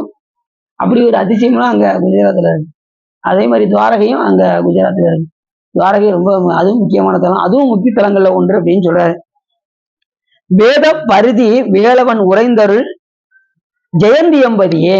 இத்தனை தலங்கள் இருந்தாலும் கூட அதில் சிறந்த தலம் எது என்று கேட்டால் ஜெயந்திபுரமாக விளங்கக்கூடிய திருச்செந்தூர் என்று இந்த பாட்டு. அப்ப எப்பேற்பட்ட தலம்னு பாத்துக்கணும்.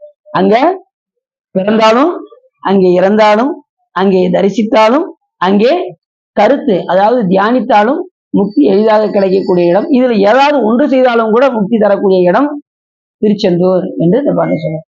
முக்கிய நிறைய கதை பயிற்சி செய்வாங்க, ஏகப்பட்ட கதை செல்ல கடுங்க. ஏன்னா அப்படிப்பட்ட முக்கியமான ஒரு தலம் இந்த திருச்செந்தூர் அப்படின்னு சொல்றாரு.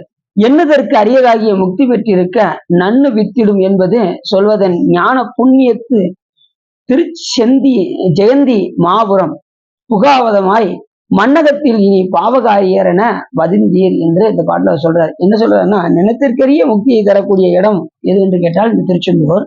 அதனுடைய புகழை நம்ம சொல்லி தெரிய வேண்டியதில்லை. இது புண்ணிய ஞானமான தலம், புண்ணியத்து இரு ஜெயந்தி மாபுரம் அப்படின்னாரு. இது ஞானத்தலம் அப்படின்னாரு. அதனால இது திருவடிச்சேத்திரன்னே பேரு. திருச்செந்தூர் என்ன தலம், திருவடிச்சேத்திரம். அதனாலதான் சாமி அங்க சுப்பிரமணியராக அங்கே வீற்றிருக்கின்றார். எளிமையாக சிவபுண்ணியத்தை தருவதற்காக சுப்பிரமணிய சுவாமியாக அங்கே முருகப்பெருமான் வீற்றிருக்கின்றார். அப்படிப்பட்ட பதியை அந்த பதியை போய் அடையாமல் நாம் என்ன செய்யறோமா, வீணாக இந்த பூலோகத்தில் பாவத்தை செய்து கொண்டிருக்கின்றோம் அப்படின்னு சொல்றாரு. புண்ணிய திரு ஜெயந்திமா நகரம் புகாத அது அங்க போய் அடையாம மன்னகத்தில் பெரும் பாவகாரியர் என வதிந்து அதை போய் நமக்கு எளிதில் முக்தி தரக்கூடிய இடம் தெரிஞ்சதுக்கு அப்புறம் அங்க போய் வழிபாடு செய்யாம காலத்தை வீணாக போக்கி நம்ம பாவகாரியத்தை சேர்த்து கொண்டிருக்கின்றோமே, இது எந்த விதத்தில் தகும் என்று இந்த பாட்டை கேட்கின்றேன். அப்ப எளிமையான முக்தி அடையக்கூடிய இடம் எது என்று கேட்டால் திருச்செந்தூர். மன்னகத்தில் பாவகாரியர் என வதிந்தீர். அப்ப பாவமே தொழிலாக என்ன செய்யறீங்க, இங்க செய்து கொண்டிருக்காதீர்கள், திருச்செந்தூர் சென்று வழிபாடு செய்யுங்கள். அப்படிப்பட்ட ஒரு அற்புதமான தலம் என்று இந்த பாட்டை சொல்றாரு. என்று கூற்றுவன் இயரத்தார் தங்களுக்கு இசைய ஒன்று மண்பினுள் உரைத்த சொல் அவர் செவி உரலார் கண்டு மா நிறையத்தினில் உகந்து மேற்கதிக்கே சென்றுள்ளார் என சுகனுக்கு வியாசன் தெப்பினார். இப்ப இந்த கதையை வந்து யார் சொல்றா? சுகருக்கு வந்து வியாச முனிவர் எடுத்து சொல்கின்றார். என்ன சொல்றாரு அப்படின்னா, ஜெயந்திபுரமாகிய திருச்செந்தூர்ல போய் புகழ்மொழியை யார் கேட்கின்றார்களோ, முருகப்பெருமானுடைய புகழ்மொழியை யார் கேட்கின்றார்களோ அவர்களுக்கு நரக வேதனை வராதுங்க. அது சொல்ற பாருங்க, என்று கூற்றுவன் நிறையத்தார் தங்களுக்கு இசைய ஒன்று அன்பினால் உரைத்த சொல்லவர். அன்பினால முருகப்பெருமானை அங்கே போய் அவனுடைய புகழ்மொழிகளை நாம் கேட்டால் நமக்கு நரக வேதனை வராது அப்படின்னு சொல்றாரு. ஏற்கனவே இப்பதான் சொன்னோம், யமனை பத்தி நிறைய சொல்லிட்டோம். நம்ம என்ன நரக வேதனை வந்து பாத்தீங்கன்னா கொட்டும் வேதனையா இருக்கும், தாங்க முடியாது நரக வேதனை.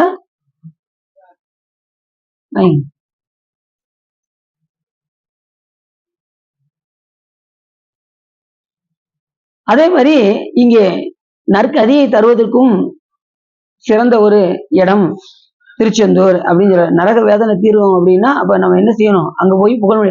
அதான் அடுத்து நம்ம திருச்செந்தூர் போகும்போது அங்க ஒரு நாள் திருச்செந்தூர் புராணத்தை எடுக்கணும்னு நினைச்சிருக்கு. என்ன எடுத்துட்டு போய் அங்க ஒரு நாள் நம்ம போறது, அங்க 1 மணி நேரம் ஏமாவது எப்படியாவது புராணத்தை வச்சு பேசணும்னு ஒரு சிந்தனை இருக்கு. அங்க வந்து சாமியுடைய புகழ்மொழியை கேட்டா சிறப்பு அப்படின்னு சொல்லி நமக்கு நரக வேதனை வராதான். சாமியுடைய புகழை திருச்செந்தூர் புராணத்தை நம்ம அங்க வச்சு கேட்டா ரொம்ப சிறப்புன்னு நமக்கு நூல்கள் சொல்ற காரணத்தினால நாம அங்க போய் சிந்திப்போம். அதனால திருச்செந்தூர் எந்த தளத்திலும் மேலானதாகும், எல்லா தளத்திலும் மேன்மையுடைய தலமாகும். அத்தலத்தில் தீர்த்தம் வந்து பாத்தீங்கன்னா ரொம்ப உயர்ந்தது. ஏற்கனவே நம்ம சொன்னோம், தீர்த்தம்லாம் நம்ம சொல்லியிருக்கோம். அந்த தீர்த்தம் ரொம்ப உயர்ந்தது. அந்த தீர்த்தத்திலும் குஞ்சர தங்கில் குமரவேல் மேலான் ஜோதி வானவரினவேன் நான்மறையும் உதை. தேவர்களுக்கு தெய்வமாக விளங்கக்கூடிய முருகப்பெருமான் எப்படி இருக்காரு? அங்க தேவ சேனாதிபதியாக அங்கே விளங்குகின்றார். எப்படின்னாரு? குமரவேல் மேலாம் ஜோதி வானவன். அவர் எப்படிப்பட்டவன்னா ஜோதி பிளம்பு அப்படின்னாரு. சாமி சொல்லும் போது எப்படி சொன்னாரு? முருகப்பெருமான் அருவும் உருவும் அனாதியாய் பலவும் பிரமமாய் என்ற ஜோதி பிளம்பு அது ஒரு மேனியாகி கருணை ஒரு முகங்கள் 6 கரங்கள் 12 கொண்டு ஒரு திருமுருகன் வந்து உதித்தனன் அங்கு உலகம் உய்ய என்று கந்தபுராணத்தில் சொல்வதற்கெனங்க முருகப்பெருமான் எப்படி இருக்காரு? ஆதியும் அந்தமும் இல்லாத அருட்பெரும் ஜோதி. சிவபெருமானுக்கு சொல்லுவோம். ஏற்கனவே நம்ம பாடியிருக்கோம் பாட்டு, ஆதியும் அந்தமும் இல்லாத அருட்பெரும் ஜோதி என் பாட கேட்டையும் இப்பதானங்க திருவாசகத்துல பாடணும். முருகப்பெருமான் அப்படியா? சிவபெருமான் வேற இல்ல, 2 பேரும் ஒரே ஆளுதான். அதான் சாமி உதித்ததன் நோக்கம் என்னன்னாரு? ஏற்கனவே 6வது முகம் இருக்கு. சாமிக்கு எத்தனை முகம்னு கேட்டா நீ எத்தனை முகம் சொல்லுவீங்க? சிவபெருமானுக்கு எத்தனை முகம்? 6 முகம் டக்குன்னு சொல்லணும். 5ன்னு சொல்லிக்கிட்டு இருந்தாங்க, நீங்க புதுசா 6ன்னு வேற சொல்றீங்க. எங்க சொல்லியிருக்கு? கந்தபுராணத்தை எடுத்து காமிச்சிடணும். யாரு கேட்டாலும் டக்கு டக்குன்னு பதில் அடிச்சிடணும். குந்திக்குள் இட செய்ய புதல்வனை தருதும்னா அந்திக்குள் நிகர்மை எண்ணல் அறிஞராயர் சிந்திக்கும் தன் தொல்லை திருமுகம் 6ம் கொண்டார். அந்த 6வது முகத்தை ஞானியுடைய கண்ணுக்கு மட்டுமே காண்பித்துக் கொண்டிருந்த அந்த திருமுகத்தை எல்லா உயிரும் கண்டு தொழ வேண்டும் என்று கொண்டு வந்த முகம்தான் 6 முகமாக விளங்கக்கூடிய முருகப்பெருமானுடைய அதோ முகம் என்பதை மறந்துடக்கூடாது. அப்படி 6 முகமாக விளங்கக்கூடிய பெருமான் இங்கே அருட்பெரும் ஜோதியாக விளங்குகின்றார் அப்படின்னு சொல்றாரு. அங்க திருச்செந்தூர்ல பாத்தீங்கன்னா சாமி அங்க நடராஜ பெருமானா இருக்காரு. அந்த தண்டையணி வெண்டயம் இங்கினி சதங்கயம் அங்க சாமி நடராஜ பெருமானா இருக்காரு, குழந்தையா இருக்காரு, இளைஞனா இருக்காரு, சண்முகரா இருக்காரு, பள்ளி தேவையானோட இருக்காரு, தனியா ஞானத்தை கொடுக்கறதுக்காக சுப்பிரமணியரா இருக்காரு. இப்படி எல்லா விதமாகவும் அங்க முருகப்பெருமான் அங்கே வீற்றிருக்கின்றார். எங்க? திருச்செந்தூர். நீங்க திடீர்னு சுவாமி வழியில தானே இப்ப நீங்க கேட்கக்கூடிய திருச்செந்தூர் போகக்கூடாது. திடீர்னு சில வழியில சிந்தனை எங்கேயோ போயிடுவாங்க. இப்ப நம்ம என்ன கேட்டுக்கிட்டோம் அப்படின்னு யோசிப்பாங்க. இப்ப சிவ தர்மத்திரம் கேட்கவா இல்ல அது சிவ தர்மத்திரம் நல்லா அதுவா நல்லா போய்கிட்டு இருக்கு சாமி திருவிழால. அதெல்லாம் தொடர்ந்து கேளுங்க. அப்படி ஜோதி புலம்பான தெய்வமாக முருகப்பெருமானை 4 மறைகளும் அங்கே துதிக்கும் என்று இந்த பாட்டுல சொல்றாரு. 4 மறை துதிக்கும்.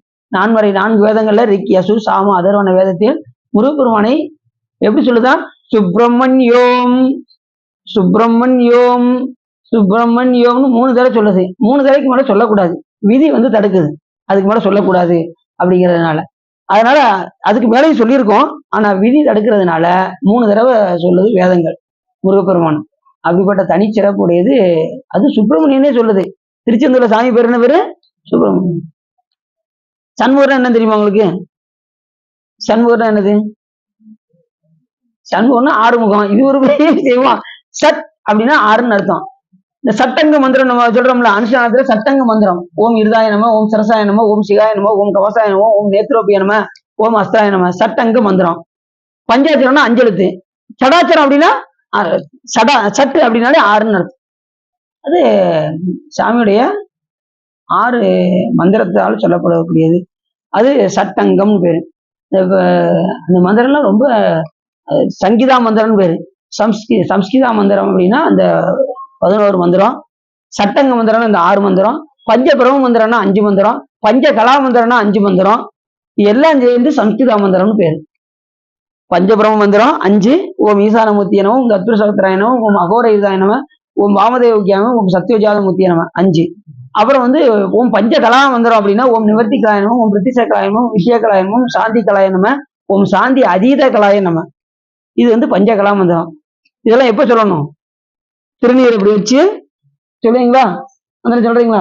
திருநீர் இந்த இடத்துல வச்சு ஓம் நிவர்த்தி கலாயமும், ஓம் பிரித்திச கலாயமும், வித்யா கலாயமும், ஓம் சாந்தி கலாயமும், ஓம் சாந்தி அதீத கலாய நம, ஓம் ஈசானமூர்த்திய நம, ஓம் தத்புருஷ சகஸ்ராய நம, ஓம் அகோர ஈசாய நம, ஓம் வாமதேவக்கிய நம, ஓம் சத்யோஜாதமூர்த்திய நம, ஓம் இருதாய நம, ஓம் சிரசாய நம, ஓம் சிகாய நம, ஓம் கவசாய நம, ஓம் நேத்ரோபிய நம, ஓம் அஸ்தராய நம அப்படின்னு சொல்லி ஓம் கவசாய நமன்னு சொல்லி குழைச்சு 16 இடங்கள்ல திருநீரு. மகேஷ் பாபு கொஞ்சம் நம்மளாம் அனுஷ்டானம் எப்படி பண்ணணும்னு யோசிக்கிறீங்களா? அதை ஈஸியா பண்ணிடலாம். தெரியாதவங்க மூல மந்திர குருநாதர் சொன்னதை வச்சு நம்ம செய்யணும். அதுக்கப்புறம் மந்திரத்தை மனப்பாடம் பண்ணதுக்கு அப்புறம் மொத்தம் அந்த 16 மந்திரம் இருந்தா நீங்க சிவபூஜையே பண்ணி முடிச்சிடலாம். அத்தனை மந்திரம் அதுக்குள்ளதான் வரும், வேற எதுக்குள்ளே வராது. அது மாதிரி பிராணாயாமம் பண்ணும்போதும் அப்படித்தான் இந்த மந்திரம் தான் சொல்லணும், வேற மந்திரம் சொல்லக்கூடாதுன்னு சொல்றாங்க. பிராணாயாமம் பண்ணும்போது இந்த பஞ்சகலா மந்திரம், பஞ்சபரம மந்திரம், சட்டங்க மந்திரத்தை தான் நம்ம பயன்படுத்தணும். சம்ஸ்கிதா மந்திரம்னு பேரு. அப்படிப்பட்ட நிலையில சாமி அங்கே முருகப்பெருமான் நான் வரையும் துதிக்கக்கூடிய பெருமானாக முருகப்பெருமான் அங்கே விளங்குகின்றார் என்று நமக்கு பிராணம் சொல்கின்றது. பருவ 100 புனல் காசியில் படியும். அங்க தீர்த்தம் வந்து ரொம்ப சிறப்புடையது. சாமி எப்படி இருக்காருன்னா தீர்த்தனாகவே இருக்கின்றார். சாமி எப்படி இருக்காரு? தீர்த்தன். தீர்த்தன தில்லை சிற்றம் பலத்தே தீயாடும், கூத்தனி வானும் குவளையும் எல்லோமும், காத்தும் படைத்தும் கறந்தும் விளையாடி, வார்த்தையும் வீசி வளை சிலம்ப வாறுகளைகள் ஆர்ப்பரவம் செய்ய அணிகுழல் மேல் வண்டார்ப்ப, பூத்திகளும் பொய்கை குடைந்துடையான் பொற்பாதம் ஏத்தி இருஞ்சுனை நீர் ஆடோயிலோர். இப்பதாங்க பாடி முடிச்சோம். மார்கழி மாசம் இப்பதான் முடிஞ்சிச்சு. இப்பதான் திரும்பாவை முடிச்சிருக்கோம். மறுபடியும் பாடணும், விட்டுறக்கூடாது. இல்லைன்னா அடுத்த வருஷம் பாடும்போது உங்களுக்கு மறந்துடும். ஆதி மந்திரமுக்கு அடுத்து என்ன பாட்டு? முத்தன்ன வெள்ளையா அப்படின்னு பாசம் வரைஞ்சு. ஏன்னா அடிக்கடி அந்த தொடர்புல இருக்கணும். அடிக்கடி முற்றுவதில்ல. அது மாதிரி ஊடலையும் நீங்க பாடலாம். திருவம்பாவை அன்னைக்கு தான் பாடணும்னு கிடையாது. நிறைய நினைக்கிறாங்க அந்த திருவம்பாவை முடிஞ்சிச்சுன்னா நீ அடுத்த வருஷம் தொட்டா போதும் அப்படின்னு தூக்கி முடிச்சு வச்சிருக்காங்க. திருவம்பாவை அவ்வளவு சிறப்புடையது. சக்தியை வியந்து கூறிய பாடல்ல ரொம்ப சிறப்புடையது. அத்த பிறவி துயர்கட நாம் ஆர்த்தாடும், தீர்த்தனல் தில்லை சிற்றம்பலத்தே தீயாடும், கூத்தன் இவானும் குவலயமும் எல்லாமும், காத்தும் படைத்தும் கறந்தும் விளையாடி, வார்த்தையும் பேசி வளை சிலம்பவார்களைகள் ஆர்ப்பரவம் செய்ய அணிகுழல் மேல் வண்டார்ப்ப, பூத்திகடும் பொய்கை உடைந்துடையான் பொற்பாதம் ஏத்தி இருஞ்சுனை நீ ஆடலோரெம்பாவாய். இப்படி சொல்றாரு. தீர்த்தனாவே இருக்காரு. ஏன் தீர்த்தனா இருக்காரு அப்படின்னா, தீர்த்தம் எதுக்காக? நம்ம தீர்த்த நீராடுறோம்ல, எதுக்காக தீர்த்த நீராடுறோம் அதை தெரிஞ்சுக்கணும்ல. எல்லாரும் தீர்த்தம் ஆடுறாங்க, நானும் தீர்த்தம் ஆடுறேன். எல்லாரும் ஸ்நானம் பண்றாங்க, நானும் ஸ்நானம் பண்ணிட்டு உள்ள போறேன். அதே மாதிரி குளத்துக்கு முன்னாடி வந்து சாமி நம்ம அனுஷ்டானம் வாங்கினவங்க, தீட்சை எடுத்தவங்க முறைப்படி அப்படிதான் செய்யணும். இப்ப எல்லாம் கேட்டு போட்டாங்க குளத்துல. ஓம் ஆத்மதத்துவாய சுதா குடிச்சிட்டு ஓம் கவசாயனமா, ஓம் வித்யா தத்துவாய சுதா கவசாயனமா, ஓம் சிவதத்துவாய சுதா கவசாயம் இப்படி கழுவிட்டு அஸ்திராயப்பட்டு சுவாசனம் இந்த கரை சுத்தி அங்க சுத்தி பண்ணோம்ல, பண்ணிட்டு உள்ள போகணும். எங்க சாமியை பாக்குறதுக்கு அங்கத்தை சுத்தி பண்ணி சாமி உள்ள போய் கோயில்ல போய் தரிசனம் பண்ணணும்.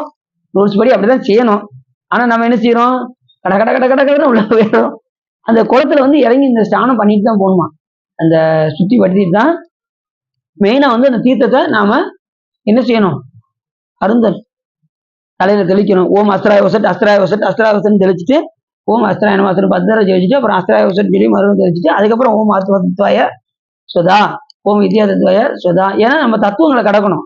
ஆத்ம தத்துவம், வித்யா தத்துவம், சிவதத்துவம், இந்த இதெல்லாம் கலந்ததான் நம்ம இறைவனை போய் அடைய முடியும் என்ற காரணத்தினால் 24 தத்துவம் ஆத்ம தத்துவம், அதுக்கு மேல 7 தத்துவம் வித்யா தத்துவம், அதுக்கு மேல சிவ தத்துவம் 5 தத்துவம், இத்தனை தத்துவத்தையும் கடந்து பெருமானே நான் உன்னை அடைகின்றேன். அதற்கு எனக்கு தடையாக இருப்பது இந்த ஆணவமலம். அதனால் இந்த ஆணவமலத்தை நீக்கி என்னை அடிமையாக ஏற்றுக்கொள்வாயாக என்று சொல்லி நாம வழிபாடு செய்வோம். புரிஞ்சுச்சா? நாம் எப்பயுமே இறைவனுக்கு அடிமை. இந்த உலகமெல்லாம் இறைவனுக்கு உடைமை, நாமெல்லாம் இறைவனுக்கு அடிமை என்பதை மட்டும் நம்ம புரிஞ்சுச்சா? அப்படி சாமி என்ன செய்யறாரா, அத்தா உன் அடியேனை அன்பால் ஆர்த்தாய், அருள் நோக்கில் தீர்த்த நீராட்டி கொண்டாய். சாமி பார்வையில என்ன செய்யறாராம், நம்ம ஆணவத்தை கழுகுறார். அருள் நோக்கில் தீர்த்த நீராட்டி கொண்டாய், எத்தனை அரியை நீ எளியானாய், என்னை ஆண்டு கொண்டு இறங்கி ஏன்று கொண்டாய். நான் எப்படிப்பட்டவன் அப்படின்னா, பித்தனேன் பேதையேன் பேயேன் நாயேன் பிழைத்தனகள் எத்தனையும் பொறுத்தா என்றே. இத்தனையும் எவ்வரமோ ஐயா ஐயோ என் பெருமான் திருக்கருணை இருந்தவாறே அப்படிங்கிறாரு நல்ல பாட்டு. அத்தா உன் அடியேனை, அது எதுல வரும் அப்படின்னா அதையும் சொல்லிடுறேன்.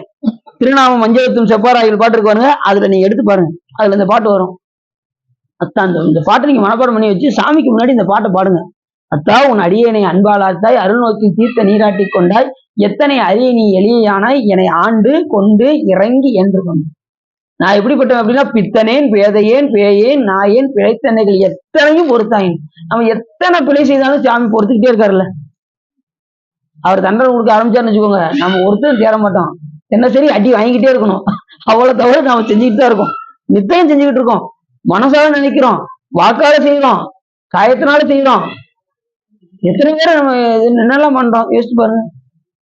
அத்தனையும் சாமி மன்னித்து, இத்தனையும் என் பெருமானே, இத்தனையும் எனக்காக சாமி, நீ இந்த பிள்ளையெல்லாம் நீ பொறுத்துக் கொள்கின்றாய் அப்படின்னு சாமி.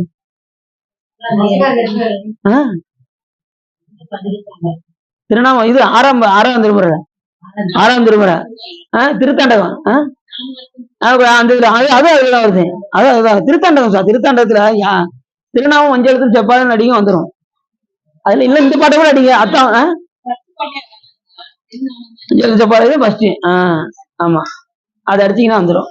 என்ன இதை அடிச்சாலே நீங்க எந்த திருத்தாண்டகம் உங்களுக்கு வந்துடும். என்ன அது அத்தா உன் அடியேனே அன்பாளா இருக்க அது வரும். அது மாதிரி இது திருநாமஞ்சத்தும் செப்பாராகில வரும். அது நல்ல பதிகமா அதுலதான் வரும், நீங்க பாத்தீங்கன்னா தெரியும். அதே மாதிரி யாமாருக்கு குடியெல்லாம் நம்மனே எஞ்சோம் நரகில் இடங்கள். காலபாச திருத்தாண்டகம் நினைக்கேன், அந்த திருத்தாண்டகம் காலபாச திருத்தாண்டகம் நினைக்கேன், நீங்க எடுத்து பாருங்க. நாமார்க்கும் குடியெல்லோம் நமனை எஞ்சோம் நரகில் இடர்படும் நலலை எல்லோம் ஏமாப்போம் பிணியறிவோம் பணிவோம் அல்லோம் இன்பமே என்னாலும் துன்பமில்லை. சிவமான வழிபாடு பண்றவங்களுக்கு என்னைக்குமே இன்பம்தான், துன்பமே கிடையாது. இன்பமே என்னாலும் துன்பமில்லை. தாமார்க்கும் குடியெல்லா சங்கரன் அச்சங்கவின் குலையோர் காதில் கோமார்க்கே நாம் என்றும் மீளாய் ஆளாய் கொய்மலர் சேவடியினையே சென்று குறுகினோமே அப்படின்னு. சாமிகிட்ட போகும்போது அப்படி குறுகி போகணும், மனம் ஒன்றி ரொம்ப பணிவா போகணும். போகும்போது அப்படி பெரிய அந்த இதுவே போகக்கூடாது. சாமிகிட்ட போகும்போது நிறைய பார்த்தீங்கன்னா கோயில்ல ஒரு நாள் ஒரு ஆளுக்கு சொல்லிட்டேன், இனி வசவு வச்சுட்டாரு, இந்த இது கையை தூக்கித்தான் போகணும், கையை இறக்கி போகக்கூடாது அப்படின்னு சொன்னதுக்கு நமக்கு வசவு. அது வந்து யாருக்கும் சொல்லவே மாட்டேன். கையை தொங்க போட்டு போகக்கூடாது, கோயில்ல சுத்தும் போது கையை 2 கையை தொங்க போட்டு சுத்தக்கூடாது. இப்படி தூக்கின கையை சுத்தி வர்ற வரைக்கும் இப்படி தூக்கியே தான் இருக்கணும். நம்ம கொடிமரத்துக்கு வெளியே வந்ததுக்கு அப்புறம் தான் கையை தொங்க போடணும். அது வரைக்கும் உள்ள கொடிமரம் வந்ததுக்கு அப்புறம் இப்படி கையை தூக்கியாச்சுன்னா தூக்கி உள்ள சாமி போய் வளம் வந்து அஞ்செழுத்த சொல்றது, திருமுறைகள் பாடுவது, இதெல்லாம் செஞ்சு முடிச்சுட்டு அப்படின்னு நான் முயற்சி பண்ணி பார்க்கேன். கோயிலுக்குள்ள மட்டும் நம்மளால பாட்டு பாடவே முடியல. ஏன்னா யாராவது சிவா வணக்கம் சிவா வணக்கம் தெரிஞ்சுக்கிறாங்க, பாட்டு பாடிட்டு வருவேன். சரி கண்ணு திறந்த எல்லாம் என்ன செய்யறாங்க, சரி சிவா வணக்கம் சொல்லிடுறாரு அப்படின்ட்டு நான் கண்ணை மூடிட்டே படிச்சாலும் சிவா சிவா வணக்கம் சிவா அப்படி கண்ணை மூடுறான்னு என்ன செய்யறாங்க, தட்டி எழுப்பிடுறாங்க. அதை பேசாம என்ன செய்யறதுன்னா சாமிக்கு முன்னாடி உட்காரவும் முடியல. ஏன்னா அங்க மத்தவங்களுக்கு டிஸ்டர்ப் ஆயிடக்கூடாதுன்னு சொல்லி சுத்தி வந்து கொடிமரத்துக்கு முன்னாடி உட்காந்து திருமுறை பாடிட்டு வர வேண்டிய சூழ்நிலையா இருக்கு, வேற வழி இல்லை. இல்லைன்னா அந்த நேரத்துல நம்ம உள்ள சுத்தும் போது அஞ்செழுத்தை மட்டும் சொல்லிக்கிட்டே சுத்த வேண்டியதா இருக்கு. அஞ்செழுத்தை சொல்லிக்கலாம், சாமியை பத்தி புகழ்ந்து பேசலாம், திருமுறைகள் பாடலாம். இந்த மாதிரி யாராவது வந்து இடையூறு வந்தாங்கன்னா வெளியில வச்சு பாடிக்கிற வேண்டியது, அஞ்செழுத்தை சொல்லி சுத்திக்கிட்டே நல்லா தெரிஞ்சுக்கோங்க. நீங்களே இருந்தாலும் யாரையும் போய் என்ன செய்யக்கூடாது, ஒருத்தவங்க வழிபாடு செய்யும் போது அவங்கள்ட்ட போய் நம்ம பேசக்கூடாது என்பதை மட்டும் யாரையும் போய் பேசக்கூடாது. வழிபாடு செஞ்சுட்டு இருப்பாங்கல்ல, அவங்கள போய் நம்ம என்ன செய்யக்கூடாது, உடலை போய் தடுக்கக்கூடாது. சிவபூஜையில கரடி வாங்கிய கதையா அதை போய் பண்ணிடக்கூடாது. அவங்க அவங்க ஏதாவது மனசில் நினைச்சு வழிபாடு பண்ணிட்டு இருக்க நேரத்தில் நம்ம சத்தம் போட்டு பாடணும்னு வச்சுக்கோங்களேன், அவங்களுக்கு இடையூறாகும். அதுக்குன்னு பாடுற இடம் இருக்கு, அந்த இடத்துலதான் பாடணும். உள்ளுக்குள்ள போய் பாடக்கூடாது. எல்லாம் வழிபாடு பண்ணிட்டு இருப்பாங்களா, அந்த இடத்துல பாடக்கூடாது. அர்த்த மண்டபத்துக்கு வந்துடணும். அர்த்த மண்டபத்துல வச்சுதான் தேவாரம் பாடணும். அதே மாதிரி நீங்க வெளியில இங்க எந்த இடத்துல வெளிப்புறத்துல நல்லா சுத்தி சத்தம் போட்டு பாடுங்க, யாரும் ஒண்ணும் சொல்ல மாட்டாங்க. வெளிப்புறத்துல தலையே நீ வணங்காய் தலைமாலை தலை கண்டு தலையாலே வழி தேரும் தலைவனை தலையே நீ வணங்காய் அப்படின்னு சொல்லி வெளிப்புறத்துல நீங்க என்ன செய்யலாம், சாமியை போட்டி பாடணும்.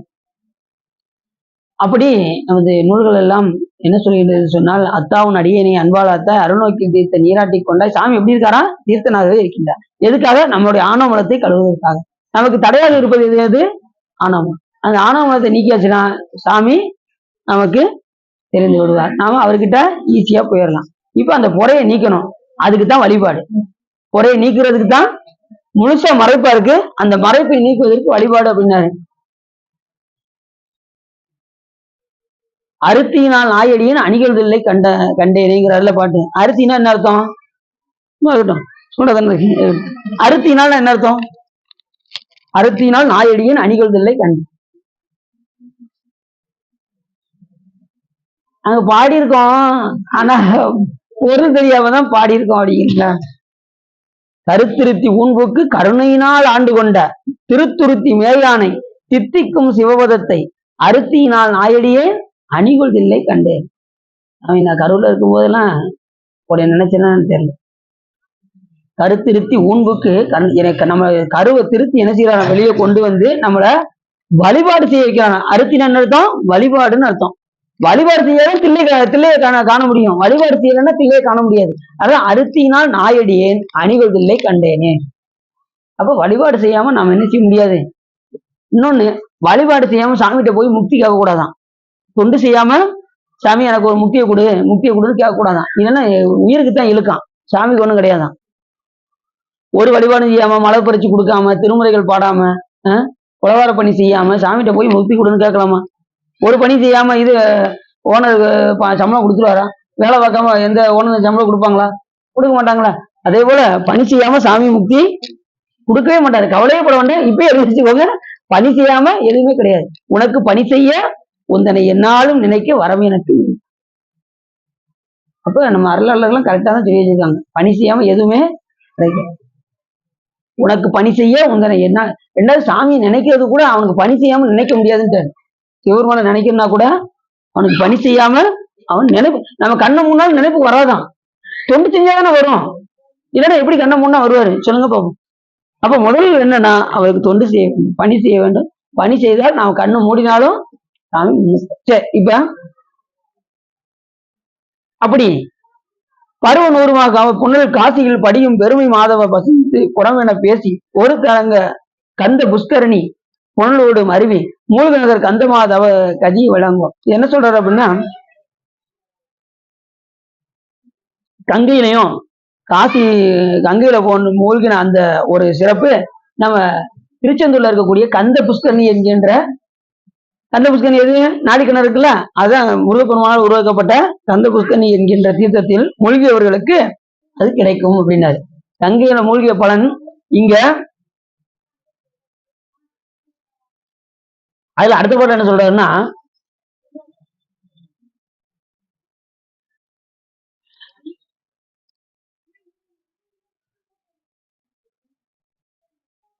அதாவது கங்கையில மூழ்கிய அந்த இது இங்க 3 முறை கந்த புஷ்கரணியில் மூழ்கினார். 3 முறைங்கிறாரு. கந்த புஷ்கரணியில் திளைத்து நிறைந்த 3 நாளோடு நற்கும் கதி நிகழ்க்கும். அந்த கதி எங்க கிடைக்குமா? நீங்க அங்க காசிக்கு போக முடியலன்னா பரவாயில்லையா, இங்க நம்ம நாடிக்கிணறுல இருக்கு பாருங்க கந்த புஷ்கரணி தீர்த்தம். அந்த தீர்த்தத்துல 3 நாள் நீராடினா நம்ம காசியில குளித்த பலன் கிடைக்கும் அப்படின்னு சொல்றாரு. முன்னுவோர் தங்கன் முன்னாக மண்ணுவோருக்கு தினம் தினம் படியும் மாதவர்க்கு நன்னலம் தரும் தீர்த்தங்கள் 24 சென்னி இங்க வந்து 24 தீர்த்தம் இருக்கு அப்படிங்கிறாரு. ஏற்கனவே நம்ம சொல்லியிருக்கோம்னு நினைக்கிறேன். வடி மாதவருக்கு நல்லவன் தரும் தீர்த்தம் 24, சென்னியாருக்கும் இனிய காயத்ரி செல்வி. இந்த 24ம் காயத்ரி தேவியாக இருக்குமா சாமிக்கு. காயத்ரி தேவியாக இந்த 24 தீர்த்தங்களும் இருக்கும். ஏன் அப்படின்னா அந்த தேவதைகள்லாம் வந்து முருகப்பெருமானிடம் வந்து முறையிட்டது அப்படின்னு அடுத்த பாட்ட சொல்றாரு. காயத்ரி தேவி வந்து முறையிட்டதுனால அவங்க எல்லாம் இங்க வந்து திருச்செந்தூர்ல தீர்த்தங்களாக இருக்கின்றார்கள். 24 தீர்த்தங்களாக. அந்த தீர்த்தம் ஏற்கனவே உங்கள்கிட்ட சொன்ன நினைக்கிறேன். அதை இதுலயே சொல்றாரு, பாட்டிலே சொல்றாரு.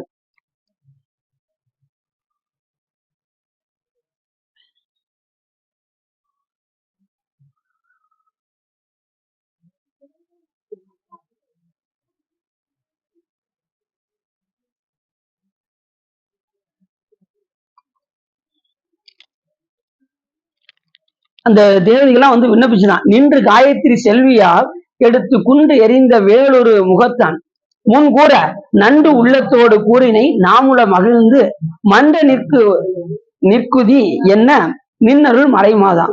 அந்த காயத்ரி தேவிகள்லாம் வந்து முருகப்பெருமானிடம் வந்து என்ன செஞ்சாங்கன்னா முறையிட்டார்களாம், விண்ணப்பம் செய்தார்களாம். செய்ததற்கிணங்க அங்கே காயத்ரி தேவிகள்லாம் 24 தீர்த்தமாக அங்கே இருக்கின்றார்கள் அப்படின்னு இந்த பாட்டில் சொல்றாரு. அந்த 20 தீர்த்தமும் அதையும் சொல்றாரு.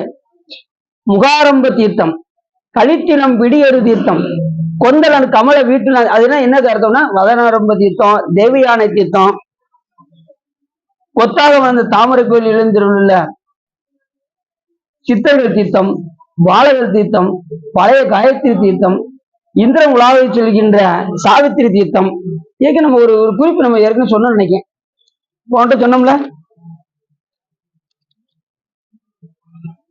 ஏகாரம்ப தீர்த்தம், தேவயான தீர்த்தம், வள்ளி தீர்த்தம், லட்சுமி தீர்த்தம், சித்தர் தீர்த்தம், திக்குப்பாலக தீர்த்தம், காயத்ரி தீர்த்தம், சாவித்திரி தீர்த்தம், சரஸ்வதி தீர்த்தம், ஐராவத தீர்த்தம், வைரவ தீர்த்தம், துர்க்கை தீர்த்தம், ஞான தீர்த்தம், சத்திய தீர்த்தம், தர்ம தீர்த்தம், முனிவர் தீர்த்தம், தேவர் தீர்த்தம், பாவநாச தீர்த்தம், கந்த புஷ்கரணி தீர்த்தம், கங்கா தீர்த்தம், சேது தீர்த்தம், கந்த மாதவ தீர்த்தம், மாதுரு தீர்த்தம், தென்பதா தீர்த்தம் என்கின்ற 24 தீர்த்தமும் எங்க இருக்கு?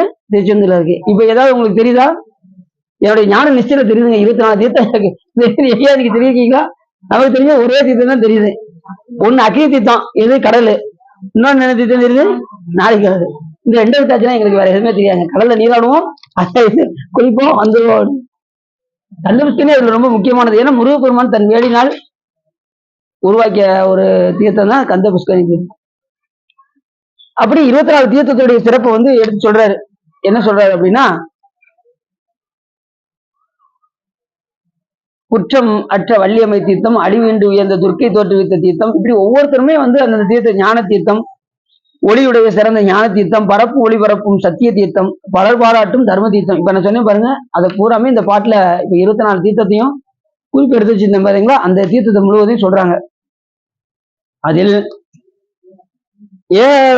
ஏரம்ப தீர்த்தமானது தர்மத்தில் தவறினருக்கும் தர்மத்தை மேற்கொண்டவருக்கும் நிறைந்த தேவர்களுக்கும் மூவருக்கும் பிற அனைவருக்கும் வழிமுறைப்படி வீடு தோண்ட எழுந்தள்ளிருக்கும் ஆர்வ பெருமானுடைய அருள் முழுவதும் ஒழுகுமாகி திறந்தது. முதல் தீர்த்தம் எப்படி இருக்கான்? முருகப்பெருமானு எழுந்தருளி அருள் முழுவதும் ஒழுகுமாறு செய்கின்ற தீர்த்தம் முதல் தீர்த்தம் ஏகாரம்ப தீர்த்தம்.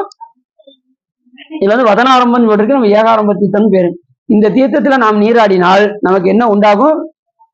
வீறு தோன்ற எழுந்தருள் இருக்கும் ஆறுமுக பெருமானுடைய அருள் முழுவதும் ஒரு முகமாக இருக்குமா சாமிக்கு இந்த முதல் தீர்த்தம்.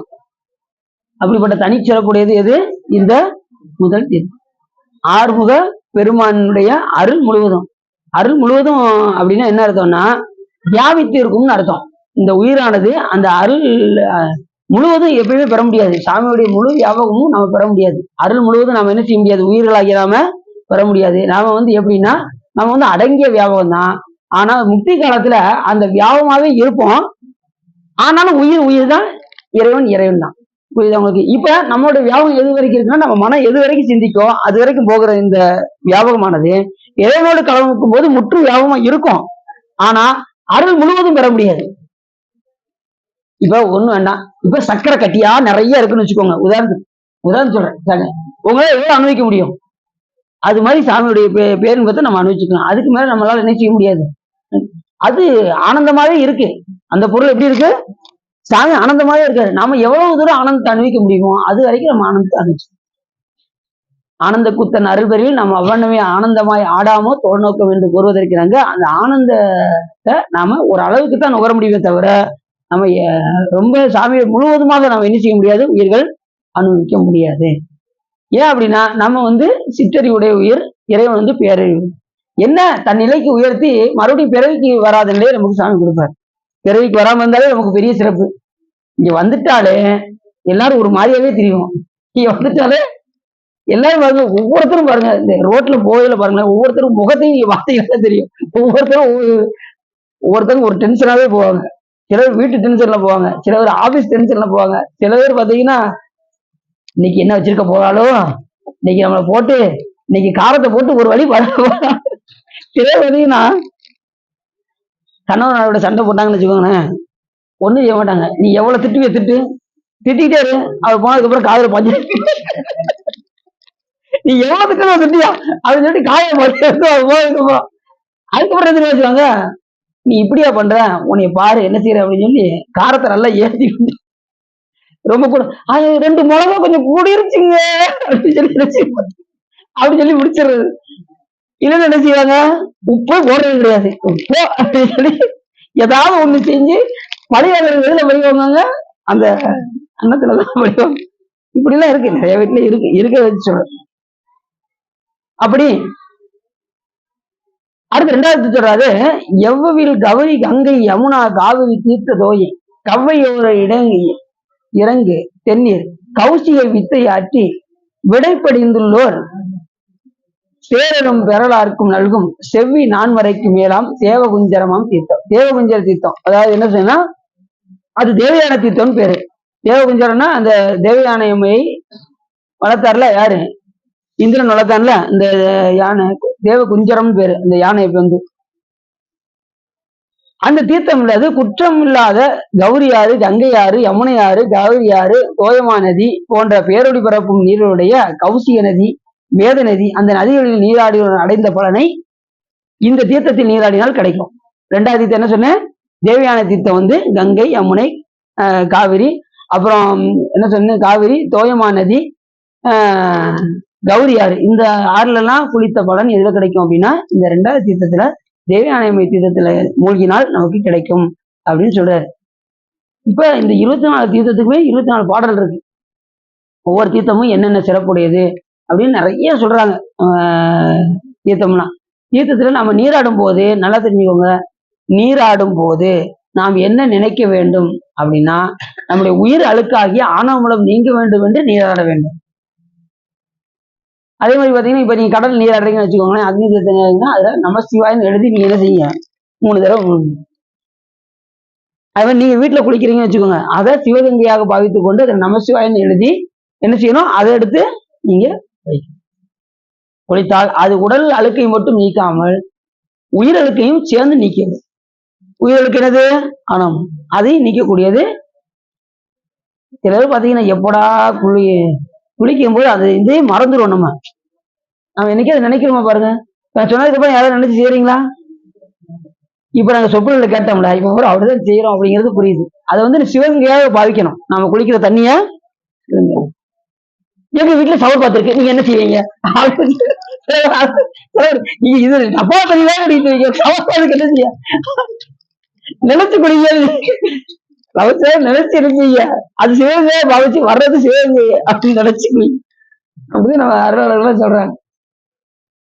அது மாதிரி அருவியில குளிக்கும் போது, அது மாதிரி குளத்துல நீராடும் போது அந்த குளத்தையே சிவமாக பாவிக்கணும், அதுல உள்ள தண்ணியை அம்பாலாக பாவிக்கணும், அம்மையப்பராக பாவிக்கணும். பொங்கு மடுவில் புகப்பாய்ந்து பாய்ந்து நம் சங்கம் சிலம்பில் சிலம்பும் கலந்தார்ப்ப பொங்கு மடுவில் சொல்றாருல, பொங்கு மடுவில் புகப்பாய்ந்து பாய்ந்து நம் சங்கம் சிலம்பும் கலந்தார்ப்ப கொங்கைகள் பொங்க குடையும் புனல் பொங்க பங்கைய பூம்புணல் பாய்ந்த ஆடையிலோர் சிவகங்கையா பாவித்து நம்ம என்ன செய்யணுமா, அது நல்ல பாட்டு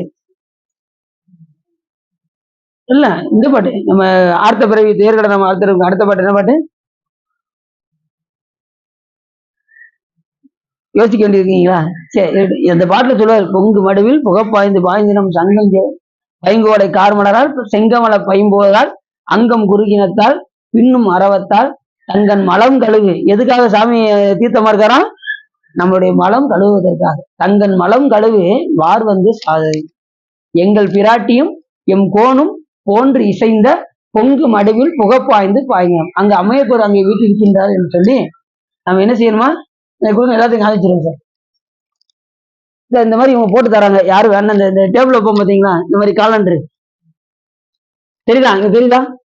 இந்த மாதிரி சாமி படம் போட்டு ஒவ்வொரு இதுவும் அவங்க அவங்க ரெடி பண்றாங்க. வேணுங்கிறத வாங்கிக்கோங்க. என்ன சார் சரிதானா?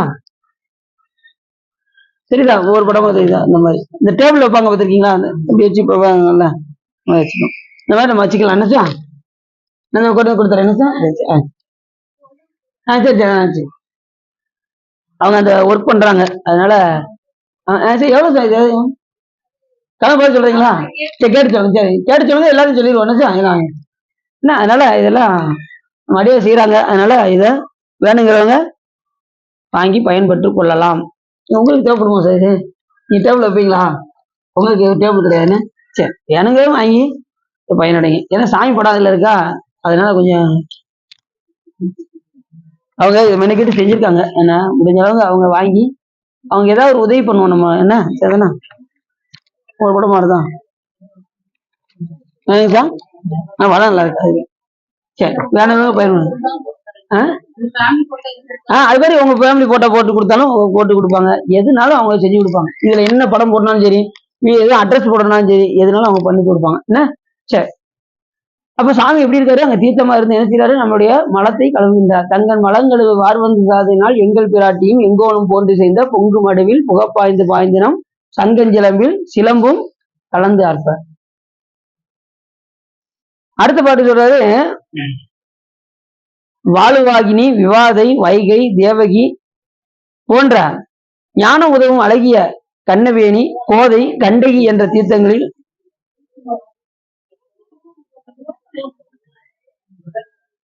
சித்தர் தீர்த்தம் பாத்தீங்களா? சித்தர்களுடைய தீர்த்தம் அங்க இதுலதான் இருக்கு. அந்த தீர்த்தத்துல நீரானா வாழுவாகி விவாதை வைகை தேவகி விஞ்ஞானம் உதவும் கண்ணவேணி கோதை கண்டகி இந்த தீர்த்தத்தில் நீராடின பலன் கிடைக்கும். வித்தக பயனை அது அளிக்கும். இந்த தீர்த்தத்துல சித்தர் தீர்த்தத்துல சித்தர்கள்னா வந்து பாத்தீங்கன்னா எத்தனையோ சித்தர்கள்லாம் இருக்காங்க. நமக்கு எந்த சித்தர் நம்ம சொல்லணும்? சிவசித்தர்கள். அவங்கதான் நமக்கு சித்தர்கள். நல்லா தெரியுங்க. சிவத்தை சிந்திக்கின்றவர்கள் தான் சித்தர்னே பேரு. ஆனா மற்ற தெய்வங்கள் எத்தனையோ இதுல என்ன செய்யறாங்க, சித்தர்கள்லாம் இருக்காங்க. ஆனா சிவபெருமானை சிந்திக்கின்றவர்கள் பேர் தான் சித்தர்கள்னு பேரு. 18 சித்தர் இருக்காங்கல்ல, அவங்கதான் சிவ சித்தர்கள்னு பேரு. அப்படிப்பட்ட சித்தர்கள் வந்து நாம என்ன செய்யணும்? அவர்களை நம்ம போட்டி வழிபாடு செய்ய வேண்டும். அது நம்ம இதுல போவோம்ல, நம்ம மேல சதுரகிரி மலைக்கு மேல போனீங்கன்னா 18 சித்தர்கள் சிலையே இருக்கு. வாய்ப்பு இருந்தா நம்ம என்ன செய்யலாம்? மலர்லாம் பறிச்சு அந்த 18 சித்தர்களுக்கு வைக்கலாம். அங்க சந்தன மகாலிங்கம், சுந்தர மகாலிங்கம் இதெல்லாம் போய் நம்ம என்ன செய்யலாம்? போய் வழிபாடு செய்யலாம். யார் போயிருக்கீங்க சதுரகிரிக்கு? 2, 3, 4, 5, 6 சதுரகிரிக்கு நீங்க போனதா? என்ன சார், அடுத்த மாசம் போயிடும். பேசாம பாருங்க, அடுத்த மாசம் எப்படி அமாவாசை போயிடும். என்ன நீங்க போயிருக்கீங்களா? போனது இல்லையா? போயிருக்கீங்களா? சரி சரி. அங்கெல்லாம் 18 சித்தர். இதெல்லாம் சிவசித்தர்கள் சித்தர்கள், மற்றவங்க எல்லாம் சித்தர்கள் கிடையாது. சரியா? அப்படி சித்தர் தீர்த்தமானது இந்த தீர்த்தத்தெல்லாம் நீராடினால் அந்த சித்த தீர்த்தத்தில் நீராடிய பலன் கிடைக்கும் என்று இந்த பாட்டு நமக்கு சொல்லுது. அடுத்தது வேதத்தின் தீர்த்தம் தானே திக்கு பாலகர் தீர்த்தம். சரி, அட்ட திக்குலையும் பாலகர் தீர்த்தம் வந்து அங்க இருக்கு. திக்கு பாலகர் தீர்த்தம். திக்கு பாருன்னா அட்ட திக்கு பாலகர்னு பேரு. லிங்க தேவாயனமா, அக்னி தேவாயனமா, யம தேவாயனமா, நிதி தேவாயனமா, வர்ண தேவாயனமா, வாயு தேவாயனமா, குபேர தேவாயனமா, ஈசானமூர்த்தியனமா என்று 8 திக்கத்திலையும் அந்த பாலகர் இருக்காங்க. அவங்க தீர்த்தத்துல போய் நீராட வேண்டும் என்றால் உவதி, பம்பை, தாமசி, சரையு, கனவழி நீருடைய கம்பை, துர்க்கை, சோபனை இந்த தீர்த்தத்தில் நீராடிய பயன் அந்த வித்தக பயனை பெரிதும் விளைவிக்கும். எந்த தீர்த்தத்துல? இந்த திக்குப்பாலகர் அட்டத்திக்குப்பாலகர் தீர்த்தத்துல போய், ஆனா இதெல்லாம் அங்க எங்க இருக்குன்னு நமக்கு தெரியல. நம்ம அங்க உள்ள ஐயர்கிட்ட கேட்டாதான் தெரியும். இந்த 24 தீர்த்தமும் உள்ள இருக்கா அப்படிங்கறத நம்ம கேட்கணும். ராமேஸ்வரத்துல எத்தனை தீர்த்தம் இருக்கு? 21 தீர்த்தம் இருக்குங்க. நாங்க போனோம்னா அங்க குளிச்சுட்டு தான் வெளியில வரோம் அப்படிங்கிறது. இன்னைக்கு உள்ளவே தீர்த்த சிறப்பு தான். இன்னைக்கு முழுக்க முழுக்க திருச்செந்தூர்ல முக்கியமா இருக்கக்கூடிய திருச்செந்தூர் சிறப்புல வந்து இன்னைக்கு போன தீர்த்தம் தான். இந்த தீர்த்த நீரான பலன் அதை பார்த்துக்கோங்க. சரிதானே? அடுத்து கமலாலயத்தில் பயனான மறைகளை பாராயணம் செய்ய பிரம்மதேவர் வழிபடும் சண்முக பெருமான் திருமுன் கம்பீரமாக தோன்றும் காயத்ரி என்னும் தீர்த்தம், காயத்ரி தீர்த்தம். அது வந்து நர்மதை, தசானை, அப்ப பாருங்க இந்த நதியெல்லாம் இருக்குங்கிறது நமக்கு இதுலதான் தெரியுது. நர்மதை தெரியும், ஆனா தசானைங்கிறது நமக்கு தெரியாது. ஆனா இந்த நிறுவிந்தை நமக்கு தெரியாது. தரவி என்கின்ற ஆறு, அதாவது கண்மநாசினி போன்ற நதிகள் எல்லாம் நீராடிய பலன் அந்த தீர்த்தத்தில் நீராடினால் நமக்கு கிடைக்கும் என்று சொல்லுது. அடுத்து சாவித்திரி தீர்த்தம். சாவித்திரி தீர்த்தத்துல வந்து பாத்தீங்கன்னா பொன்முகரி, கோதாவரி, பெண்ணை, ஒப்பில்லாத சோதி, ஒளிமயமான நவமணிகளை கொளிக்கின்ற வேத்திரவதி போன்ற இதில் நீராடிய பலன் நமக்கு கிடைக்கும். இதெல்லாம் நமக்கு தெரியணுமா அப்படிங்களா? கண்டிப்பா தெரிஞ்சாகணும். இதெல்லாம் நம்ம தெரிஞ்சாதான் நம்ம அடுத்த திருச்செந்தூர்ல போய் வழிபாடு செய்யறதுக்கு ஏதுவாக இருக்கும். போய் சொற்பொழில் நம்ம கேட்டோமே 24 தீர்த்தம் எங்க இருக்குன்னு நம்ம என்ன செய்வோம்? போய் நம்ம கேட்போம். நமக்கு தெரிஞ்சது 2 தீர்த்தம், ஒன்று அக்கி தீர்த்தம், இன்னொன்னு கந்த புஷ்கரணி மட்டும்தான் தெரியுது, மற்ற எதுவுமே தெரியல. நீங்க போய் கேட்கணும். இல்லைனாலும் நல்லா தெரிஞ்சுக்கோங்க, இல்லைனாலும் இந்த தீர்த்தத்தை நம்ம எழுதி வச்சுக்கிட்டு அங்க போய் உட்கார்ந்து அந்தந்த தீர்த்தத்தில் நீராடிய மாதிரி நினைத்தாலே அந்த பலன் கிடைக்கும். நமக்கு சாவித்திரி தீர்த்தம் அப்படி படிச்சுட்டு சாவித்திரி தீர்த்தம் அதுல கொடுக்குற மாதிரி நினைச்சிட்டு உடனே இந்த பலன்லாம் உடனே சாமி கொடுத்துருவாரு. நம்ம பலன் கருதி நம்ம செய்யக்கூடாது. நாம என்ன இறைவன்கிட்ட வேண்டணும் அப்படின்னா, பெருமானே உன்னால் எனக்கு அன்புறுமாறு செய் அப்படின்னு சொல்லி அந்த தீர்த்தத்தில் நீரான மாதிரி நம்ம நினைக்கணும். சாவித்திரி தீர்த்தமா இருந்தாலும் சரி, திக்குப்பாலக தீர்த்தமா இருந்தாலும் சரி, எந்த தீர்த்தத்தில் நீராடினாலும் நம்முடைய ஆணவமலத்தை கழுவுவதற்காக சிவபெருமான் அங்க ரெடியா இருக்காரு. அப்ப நம்ம ஆணவமலம் நீங்கி இறைவன் மேல அன்பு வருவதற்கான வழிதான் தீர்த்தம். அதுக்குதான் தீர்த்தனாகவே சிவபெருமான் இருக்காரு. அங்க முருகப்பெருமான் எப்படி இருக்காரு? அங்க தீர்த்தனாக இருக்காரு. 24 தீர்த்தமாவும் இருக்காரு, கடலா இருக்காரு, மலையா இருக்காரு, எல்லாமாவும் இருக்காரு சாமி. அப்படிப்பட்ட தீர்த்தத்தில் போய் நாம் நீராடி இறைவனுடைய அன்பை நாம் பெற வேண்டும். அதுக்குத்தான் தம தீர்த்தம். அது எல்லா அருளாளர்களுமே சொல்லக்கூடிய தீர்த்தத்துக்கு முக்கிய மூர்த்தி தலம் தீர்த்தம் சொல்லுவாங்க. பாத்துக்கீங்களா? இப்ப ஒரு குரு நமக்கு வரணும்னா மூர்த்தி தலம் தீர்த்தம் முறையே சென்று வருவோருக்கு ஒரு சர்க்குரு வாய்க்கும் பராபரமே. நமக்கு இன்னும் குருநாதர் வரல அப்படின்னா நம்ம இன்னும் மூர்த்தி சென்று வழிபாடு பண்ணல, தீர்த்தம் நீராடல, அப்புறம் தலத்துக்கு போகல. இந்த 3 செய்யலன்னா குருநாதர் வரமாட்டாரு. இந்த 3 சென்று முறையா வழிபாடு செய்தால் உடனே என்ன யார் வந்துருவா? சாமி வந்துருவா. தீட்சை எடுத்தவங்க நீங்களே போட்டு பாத்துக்கோங்க. ஆகா, இந்த மாதிரி கோயிலுக்கு நம்ம போயிருக்கோமோ, தீர்த்த நீராடி இருக்கோமோ, அதனாலதான் நமக்கு சாமி கொடுத்திருக்காரோன்னு நீங்க நினைச்சு பாத்துக்கலாம். மூர்த்தி தலம் தீர்த்தம் முறையா சென்று வருவோருக்கு ஒரு அற்புத வாய்க்கும். அப்ப தீட்சை எடுத்தவங்க என்ன நினைக்க கூடாது? நமக்கு கிடைச்சிருக்கு பிறருக்கு கிடைக்கலன்னு நினைக்க கூடாது. நல்லா தெரிஞ்சுக்கோங்க. அதை முதல்ல மூட்டை கட்டி தூக்கி எடுத்து வச்சிடணும். நம்ம பெருமானே என்னை போன்று எத்தனையோ ஆன்மாக்கள்லாம் இருக்கு, அவங்க எல்லாம் என்ன செய்யணும்? தீட்சை காலகாலத்துல எடுக்கணும்னு நினைக்கணும். அதுதான் உயர்வு. புரிஞ்சுச்சா? நான் ரொம்ப நினைக்கிறது என்னன்னா, மகேஸ்வர் சீக்கிரம் எடுக்கணும், தீட்சை எடுக்கணும். நான் ரொம்ப யாரெல்லாம் எடுக்கலையோ அவங்க எல்லாம் சீக்கிரம் எடுக்கணும்னு நான் அப்படின்னு ரொம்ப விருப்பப்படுறேன். எல்லாரும் நெறிப்படி வந்துட்டீங்கன்னு வச்சுக்கோங்களேன், ரொம்ப சந்தோஷம். நீ இந்த வட்டம் நீங்க மடத்துக்கு வரீங்களா? உங்களுக்கு தெரியும் சாமி உணர்த்து உங்களுக்கு என்ன இப்படி நிறைய விஷயங்கள்லாம் இருக்கு. அது எப்படி? அது ஒரு தனி உலகம். நீங்க மடத்துக்கு வந்துட்டீங்கன்னு வச்சுக்கோங்களேன், அது ஒரு தனி உலகம். எப்படிலாம் இருக்கும் சாமி நம்மளை எங்க கொண்டு வந்து வச்சிருக்காருன்னு நம்ம அங்க போனதுக்கு அப்புறம் தான் நமக்கு தெரியும். நீங்க இந்த வட்டம் வரீங்களா? நாளைக்கு 8 மணிக்கு, நாளைக்கு ஊருக்கு வரவங்க 8 மணிக்கெல்லாம் வந்துருங்க. 8 மணிக்கெல்லாம் நம்ம கிளம்பிடும். ஏன்னா 9 மணினா கூட லேட் ஆயிரும். நம்ம சிதம்பரம் போகணும். ஏன்னா இங்க இருந்து 10 மணி நேரம் டிராவல் பண்ணணும். இங்க 8 மணிக்கு வந்து காலையில 6 மணி ஆயிரும் அங்க போறதுக்கு. அதனால 8 மணிக்கெல்லாம் நம்ம கிளம்பிடணும். அதனால எல்லாரும் வந்து சிறப்பா வந்தீங்கன்னா சிறப்பா கூட 2 கோயில் பார்க்கலாம். லேட்டா இல்ல 9:30 போவோம் அப்படின்னா பாதி கோயில விட்டு வேண்டிதான், வரத்துல வேண்டிதான். இல்ல நம்ம எப்படி 2 நாளுக்கு பார்ப்போம், சுத்தி காமிச்சிருவோம், கிளீனா பாத்துருவோம். சரி, கவலைப்படாங்க. நீங்க பார்க்காதல சேர்த்து மாத்து 2 நாள் நல்லா சுத்தி காமிச்சிருவோம், கவலைப்படாங்க. சரி, அப்படி பெருமான் அங்கே தீர்த்தமாகவே அங்கே இருக்கின்றார். அடுத்து ஞான தீர்த்தம். ஞான கோயில் நீங்காது இருக்கும் பாரதி தீர்த்தம். பாரதி தீர்த்தம் விதிசை, வைதரணி, மந்தாகினி, சிலாசலி, வேகவதி, விரேபதி, பலாகை போன்ற நதிகளை நீராடிய பலன் கிடைக்கும். எந்த தீர்த்தம்? பாரதி தீர்த்தம். அடுத்து வந்து சொல்றாரு ஐராவத தீர்த்தம். அந்த இந்திரநேசம் வந்து ஐராவத யானை இருக்குவாங்க, அதுல இருந்து தீர்த்தம் வந்துருக்கு. அப்ப எவ்வளவு சிறப்பு.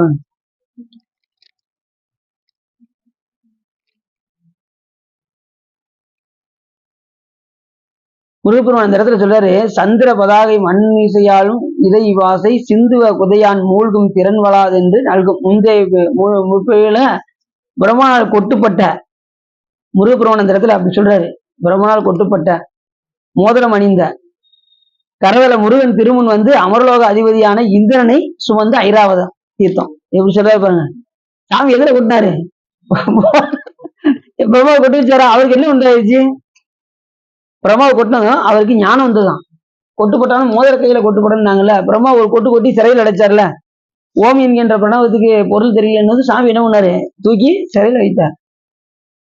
அப்ப நந்தி மன்மன் வந்து கேட்டாரு, அப்பயும் விடல. அப்புறம் சாமி வந்தாரு, என்ன பிரம்மத்துக்கு உள்ள வச்சிருக்காம? ஆமா சாமி அப்படின்னாரு. விட்டுரு முதல்ல அப்படின்னு சாமி விட்டார். பிரம்மாட்ட கேட்டாரு, முருகன் உன்னை என்ன செஞ்சாரு? கொட்டு வச்சாரா? ஆமா.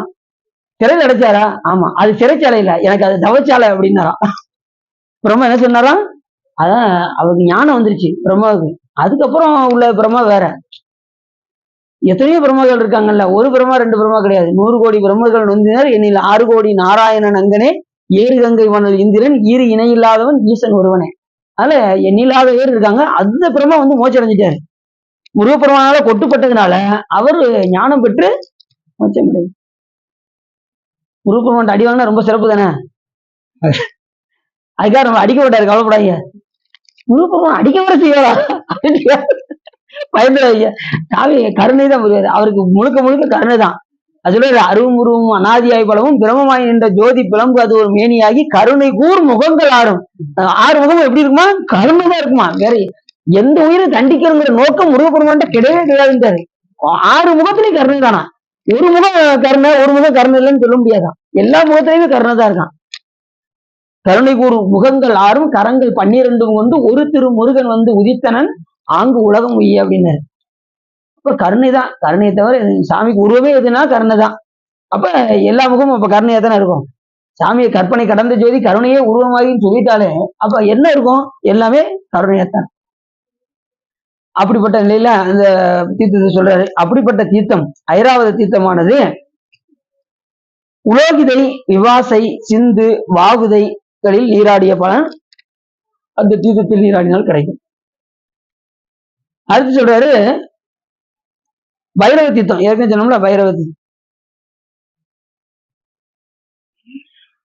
அது சாமி எப்படி இருக்காரா? தலை ஓட்டை கரத்தில் ஏந்திய பைரவ தீர்த்தம். இந்த சாமி பிச்சை பாத்திரம் ஏந்தி வந்தாரு பாத்தீங்களா? எப்படி வந்தாரு? அப்ப வந்து வைரவரை வந்தாராம். அந்த வேடத்துக்கு தான் வைரவன் பேரு. இந்த பிச்சை பாத்திரம் ஏந்தி வந்து அது பிச்சாடனு பேரு. ஆனா எந்த இதை எடுத்து இருந்தாருன்னா பிரம்மனுடைய மண்டை உடை எடுத்து இருந்தாராம் சாமி வந்து. இதுலயும் பிச்சை பாத்திரம் இருக்கும், பைரவருக்கும் இருக்கும், இது பிச்சாடன வடிவத்துக்கும் இருக்கும். அதே மாதிரி பைரவருக்கு வந்து நாய் இருக்கும் பாத்திருக்கீங்களா? அது மாதிரி நிர்வாண கோலத்தோடு இருப்பாரு. பைரவர் பாத்தீங்கன்னா எனக்கு தெரியும். அது வந்து கால பைரவர் எப்படி இருப்பாரு? சரி, கால பைரவர் யாரு? பைரவர் யாரு? சாமியே அப்படின்னு சொல்லி இவரு சொல்றாரு, நம்ம அப்பர் சாமியே சொல்றாரு. வெடிக்கும் தமருகங்கை தரித்ததோர் கோல கால பைரவனாகி வேலம் முடித்து உமை அஞ்ச கண்டு ஒன்றிரு மணிவாய் வில்லச்சிரித்தரும் செய்தாய் திருச்சேரை செந்நெறி செல்வனாரே அப்படின்னு அப்பர் சாமி சொல்றாரு. கால பைரவனாகவே யார் இருக்கான்? சிவபெருமான். ஆனா உலக வழக்குப்படி எப்படின்னா சிவபெருமானுக்கு குழந்தையா வர்றாரு. எப்படி முருகப்பெருமான் குழந்தையோ அதே போல சிவபெருமானுக்கு எத்தனை குழந்தைகள்னா நீ என்ன சொல்லுவீங்க? 2ன்னு சொல்லக்கூடாது, தப்பு. 4. மூத்த பிள்ளையார் விநாயகர், இளைய பிள்ளையார் முருகர், நடுவில் இருக்கக்கூடிய 2 பேரு வீரபத்திரரும் பைரவரும். மறந்துடக்கூடாது. அப்படி பைரவர் ஏன் நிர்வாண குலத்தோட இருக்காரு சொல்லுங்க பாப்போம். பைரவர் நிர்வாண குலத்தோட இருக்காருல்ல, எதுக்காக இருக்காரு? அவர் கடைசி எதை கொடுப்பாங்க? கோயிலை பூட்டி சாயம். இப்ப என்கிட்ட எது இல்லை நல்லா பாத்துக்கோங்க. என்கிட்ட எது கிடையாது, சாமி இருந்தா புரியப்பா அப்படின்னு சொல்லி சாமி காலில் கொடுப்பாரு. அது மாதிரி வாங்கி வைத்துக் கொள்வார். சரி, அடுத்து வைரவ தீர்த்தம். வைரவ தீர்த்தம் வந்து எப்படின்னா சோனை என்னும் ஆறுகளிலும் குளிர்ந்த நீருடைய முத்துக்களை குளிக்கும் தாமிரபரணியிலும் கம்பா நதியிலும் மூழ்கிய பயன் கிடைக்கும். அங்க என்ன பலன் இருக்கோ அந்த பலன் வந்து இந்த தீர்த்தத்தில் நீராடினால் நமக்கு கிடைக்கும் சொல்லி. அடுத்து என்ன சொல்றாரு அப்படின்னா, வள்ளியம்மை தீர்த்தம். வள்ளியம்மை தீர்த்தம் ஓரளவுக்கு இருக்கும்னு நினைக்கிறேன். அந்த வள்ளி குகை இருக்கு பாருங்க, அந்த இடத்துல அந்த தீர்த்தம் இருக்கும்னு நினைக்கிறேன். போனா தெரியும். நான் அடியில் குளிச்சது இல்லை அங்க. நீங்க போய் எதுக்கும் போய் செக் பண்ணி அடைச்சிருக்காங்களா? ஆனா 24 தீர்த்தம் இருந்திருக்கு. அவங்க எல்லாம் மூடி என்ன செஞ்சிருக்காங்க, கோயிலை கட்டியிருக்காங்கன்னு நினைக்கிறேன். 24 தீர்த்தம் ஆரம்பத்தில் இருந்திருக்கு. ஏன்னா புராணம் சொல்லுது, நமக்கு புராணம் பொய்க்காது. அதெல்லாம் மறைச்சிருக்காங்க. நாளிக்கிணறு ஒண்ணு மட்டும் தான் இருக்கு, வள்ளியம்மை தீர்த்தம். அங்க வந்து பாத்தீங்கன்னா அது முதல்விக்குரிய கோயில்கள் மூன்றிலும் அம்பிகை அளிக்கும் முதல்விக்குரிய 3 தலம். என்ன, அந்த 3 தலத்தையும் கண்களின் பெயரால் முதன்மை பெற்ற 3 தலங்களில் வழிபட்டவருக்கு உரிய ஞானத்தை வழங்கும். இந்த தீர்த்தத்துல போயினாலே நமக்கு என்ன உண்டாகுமோ, ஞானம் நமக்கு விளைவிக்கும். ஏன் அப்படின்னா வள்ளியம்மை என்ன சக்தி? கிரியாசக்தி, இச்சாசக்தி. ஏன் அப்படின்னா முதல் வந்து என்னன்னா இறைவன் மேல விருப்பம் ஒண்ணு வரணும். விருப்பம் வந்துருச்சுன்னா மத்ததெல்லாம் சிவருமன் பார்த்துக்குவார். முதல் என்ன வேணும்னா இறைவன் மேல நமக்கு விருப்பம் வரணும். எல்லாத்துக்கும் விருப்பம் இருக்கா? அது இருக்கிறதுனால தாங்க நாங்க இங்க வந்து தேவாரம் பாடிக்கிட்டு இருக்கோம். அப்படின்னு இறைவன் மேல முதல்ல விருப்பம் வரணும். ஆனா எத்தனை பேர் பாத்தீங்கன்னா எல்லாம் பாடுறோம், வைக்கிறோம், எல்லாம் செய்யறோம். ஆனா இறைவன் மேல விருப்பம் வருதா அப்படின்னா, உங்க கண்ணுல இருந்து என்னைக்கு கண்ணீர் வருதோ அன்னைக்குதான் உங்களுக்கு விருப்பம் அதிகமா வருதுன்னு உங்களுக்கு தெரிஞ்சுக்கலாம். சாமி மேல விருப்பம் அதிகமா இருக்குங்கிறது எப்ப தெரிஞ்சுக்கலாம்? உங்க கண்ணுல இருந்து தாரை தாரையாக கண்ணீர் வரணும். அப்படின்னா நீங்க ரொம்ப ஒன்றுறீங்கன்னு அர்த்தம். அது எப்போ ஒண்ணா நீங்க திருமணம் பாடும்போது உங்களுக்கு தெரியும். நீங்க மன ஒன்றி பாடும்போது பாடுவீங்க பார்த்தீங்களா, அப்போ உங்க கண்ணுல இருந்து காதலாகி கசிந்து தண்ணீர் மல்கி ஓதுவாதவை நன்னறி குவிப்பது வேத நான்கினும் மெய்ப்பொருளாவது நாதன் நாமம். அப்படி காதலாகி கசிந்து ஒழுகும் போது நமக்கு தெரியும். அப்படி பார்த்துட்டே இருக்காங்க, எப்பதான் மொழி பார்த்துட்டேன் பாப்போம் எவ்வளவு நேரம் பேசுறீங்கன்னு பாப்போம். அவங்க பண்ணிட்டே இருக்காங்க.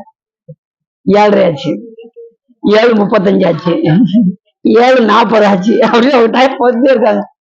காலையில 8 மணிக்கு முடிச்சுவானா?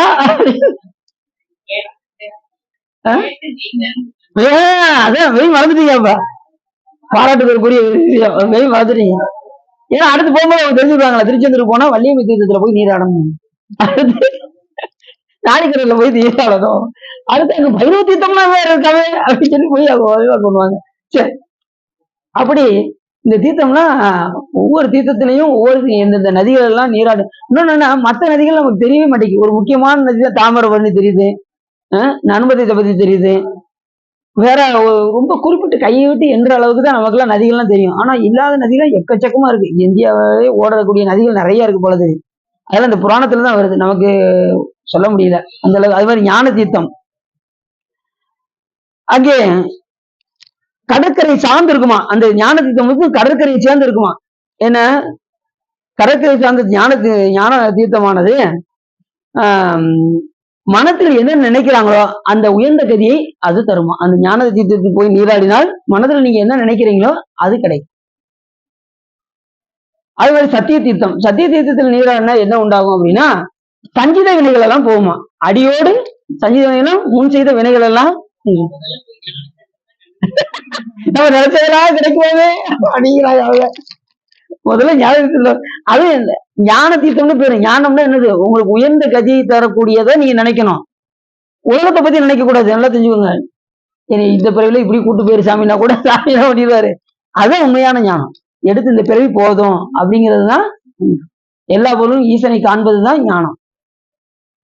புரியுது உங்களுக்கு? ஞானம் என்பது என்னன்னா எல்லா பொருள்களிலும் இறைவன் கலந்திருக்கின்றான் என்கின்ற உணர்வு. அது வர்ற வரைக்கும் நமக்கு பிறப்பு வந்து கொண்டேதான் இருக்கும். அதுல வந்து எந்தவித ஆச்சரியனையும் வேண்டாம். உங்களுக்கு செவரை பார்த்தா செவரை தான் தெரியுது, அது சிவம் தெரிஞ்சதுன்னா உங்களுக்கு ஞானம் வந்துருச்சுன்னு அர்த்தம். மரத்துல சிவத்தை பார்த்தா உங்களுக்கு ஞானம் வந்துருச்சுன்னு அர்த்தம். கடலை பார்த்தா, மலையை பார்த்தா, எதை பார்த்தாலும் சிவம் தெரியணும். அப்படிதான் ஞானிகள்லாம் இருக்காங்க. அதனால அவங்களுக்கு எது வந்தாலும் அவங்களுக்கு தெரிய மாட்டேங்குது, சிவம் மட்டும்தான் தெரியுது. இப்ப சண்டீஸ்வரர் பூஜை பண்ணாரு, அவருக்கு என்ன தெரிஞ்சது? சிவம் மட்டும்தான் தெரிஞ்சது. அவங்க அப்பா முதுகுல அடிச்சது தெரியல. சண்டீஸ்வரர் வரல சொன்னோம்ல, முதுகுல ஓங்கி அடிச்சாரு, அவருக்கு உணர்வே இல்லை. ஏன்னா அவர் சிவத்துக்குள்ள மூழ்கிட்டாரு. அதை கூட அவர் பெருசுபடுத்தல. அந்த அபிஷேக பாலை எத்தினாரு பாருங்க, அப்படி பக்கத்துல அந்த கம்பு எடுத்து வீசிட்டாரு. ஏன்னா சிவ அபராதம் செய்ய கூடாதுங்கிறதுக்காக தன் அப்பாவுடைய காவலை வெட்டினதனால், அது எத்தனை காலை வெட்டினாரு? தாள்கள் அப்படின்னாரு. தாள்கள்னா 2 காலையும் வெட்டினார். ஆனா அதையும் சொன்னார் பாருங்க, சண்டேசனாரால வெட்டுப்பட்டதுனால அவருடைய குற்றம் மன்னிக்கப்பட்டது. மன்னிச்சு அவர் சிவலோகம் போயிட்டாராம். அவ அப்பா எவ்வளவு பெரிய சிறப்பு பாருங்க. அந்த கதையில பார்த்தோம்ல, சண்டேசனாரோட வர்றாருல, எவ்வளவு பெரிய சிறப்பு. அதான் அடியாரெல்லாம் ஒருத்தவங்க நம்ம சத்தம் போட்டாங்கன்னா சந்தோஷமா அதை வாங்கிக்கணும். பின்னாடி கேட்டுச்சா? அடியாருக்கு ரொம்ப சந்தோஷப்படணும். அப்படியா? நல்ல திட்டுச்சா, நான் எனக்கு நல்ல உடல் போட்டு என்ன திட்டுங்க அப்படின்னு சந்தோஷம் வாங்கிக்கணும். யாரையும் வந்து படிச்சு திருப்பி பேசிட்டீங்கன்னா நமக்கு மேல் விட வர ஆரம்பிச்சோம். அதெல்லாம் அடியார்கிட்ட வசவாங்கினாலும் சரி, அடிபட்டாலும் சரி, எதுனாலும் நம்ம சந்தோஷமா குருநாதர் நம்ம சத்தம் போட்டாலும் சந்தோஷமா வாங்கிக்கணும். அப்படி எது செஞ்சாலும் எது நடந்தாலும் ஈசன் திருவருள் என்று நாம் அதை அனுமதி தீர்க்க வேண்டும். புரிஞ்சுச்சா? சரி. அடுத்த தீர்த்தம் கிடையாது தர்ம தீர்த்தம். தர்ம தீர்த்தத்துல வந்து எப்படின்னா, மும்மலம் குறைகளை போக்குவதற்கு பொருட்டு அனைத்திலும் நீராடினருக்கு இடமான பேற்றை தானே தரும். எது? மும்மலமும் நமக்கு எதுல நீங்கும்? தர்ம தீர்த்தத்தில் நமக்கு. அடுத்து முனிவ தீர்த்தம். முனிவ தீர்த்தத்துல வந்து பாத்தீங்கன்னா, நூல்ல நம்ம பல நூல்களை நுட்பங்களை ஓதக்கூடிய பயனை உண்டாக்கும். எது? முனிவ தீர்த்தத்தில் நீரன்னா பல நூல்களை கற்று தேரக்கூடிய. இப்ப இயல்பா நமக்கு அந்த ஞானம் இல்லைன்னா கூட இந்த தீர்த்தத்துல போய் நீராடுனா இயல்பாகவே நமக்கு பல நூல்களை ஓதக்கூடிய அந்த ஒரு வாய்ப்பை இறைவன் நமக்கு தருவாரு. பல நூல்கள் கற்றாதான் நம்ம இறைவனை அடைய முடியும் என்பது ஒரு அடிப்படை. எதுனா அபரஞானம் நமக்கு உண்டாகும். அபரஞானம் என்பது நூல்களால் கற்கக்கூடிய அறிவு, பரஞானம் என்பது அனுபவத்தினால் ஏற்படக்கூடிய அறிவு. இந்த 2 ஞானம் வரணும்னா, அதுல அபரஞானம் வரணும்னா இந்த முனிவ தீர்த்தத்தில் நீராடினால் நூல்கள் பல கற்ற ஒரு பயனை அது கொடுக்கும் என்று சொல்றாரு. அடுத்து தேவ தீர்த்தம் என்பது என்னன்னா, காம முதலியான 6 பகைகளை கடிந்து சாமி திருவடி நிலையில் சேரக்கூடிய நிலையை கிடைக்கும். 6 தான் நமக்கு காமம், லோபம், மதம், மார்சரியம் என்கின்ற அந்த 6 பகைகள் நம்மளிடமிருந்து நீங்குவதற்கு தேவ தீர்த்தத்தில் நாம் நீராட வேண்டும். அடுத்து பரம்பு தீர்த்தம். பாவங்கள் எல்லாம் நாசமாகக்கூடிய பரம்பு தீர்த்தம். அது வந்து பாத்தீங்கன்னா அங்க நம்ம பாவங்கள் எல்லாம் என்ன ஆகுமா? சாபம், இதெல்லாம் பாவம் சாபம் இதெல்லாம் நீங்கக்கூடிய தீர்த்தம் எதுன்னா இந்த பரம்பு தீர்த்தம். அடுத்து கந்த புஷ்கரணி தீர்த்தம். ஏற்கனவே உங்கள்கிட்ட சொன்னதுதான். சஞ்சித வினைகளை சாய்த்து பரகதியை தரக்கூடியது அந்த கந்த புஷ்கரணி தீர்த்தம். ஏன் அப்படின்னா, முருகப்பெருமான் தன் வேலினால் அதை குத்தி அதிலிருந்து சிவபூஜை செய்த காரணத்தினால் அதுல இருந்து என்ன செஞ்சாரு சாமி? அந்த கந்த புஷ்கரணி தீர்த்தத்துல இருந்து எடுத்து 5 சிவலிங்கத்திலையும் சிவபூஜை செய்து காண்பித்தார் முருகப்பெருமான். முக்கியமா என்ன அப்படின்னா, திருச்செந்தூர் அப்படின்னாலே சிவபூஜா மூர்த்தி அப்படிங்கறத நம்ம மறந்துடக்கூடாது. சாமி எப்படி இருக்காரு? எத்தனை தீர்த்தம்? நிறைய இருக்கும். நம்ம இது இன்னைக்கு முடிச்சிடலாம். இன்னும் ஒரு பக்கம் தான் இருக்கு. அதை மட்டும் முடிச்சுட்டு நம்ம அடுத்த திரு அவதார படத்துக்கு போயிடலாம். இல்ல அடுத்த தடவை சேர்ந்து சொல்லிட்டு போயிடுவோமா? அடுத்து இன்னும் 2-3 இது இளையம் போயிடுச்சு. சரி முடிச்சிடும். அப்படி இன்னும் ஒரு 2-3 தீர்த்தம் இருக்கு. அதை சொல்லிட்டு நம்ம அடுத்த தடவை நம்ம திரு அவதார படத்துக்கு போயிட்டு இந்த 2 இதையும் குறையும் நம்ம முடிச்சு விட்டுருவோம். சரிதானா? சரி. அப்படி சாமி எப்படி இருக்காரு? அங்க தீர்த்தனாகவே இருக்கின்றார். இந்த மாதிரி தீர்த்தங்கள்லாம் 24 தீர்த்தம் ரொம்ப முக்கியமான தீர்த்தம். இந்த தீர்த்தத்துல நீராடினால் நமக்கு இந்த பலன் கிடைக்கும் என்று நமது நூல்கள் சொல்கின்றது.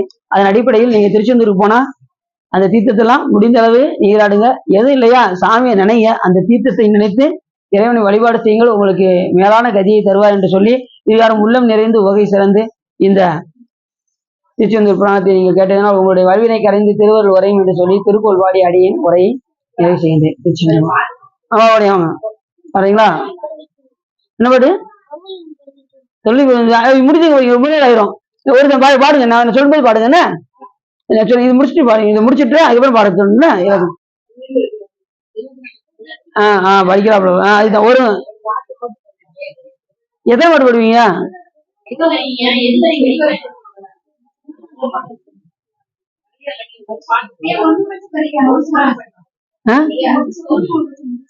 திரும்ப முடிச்சு படிக்கணும்.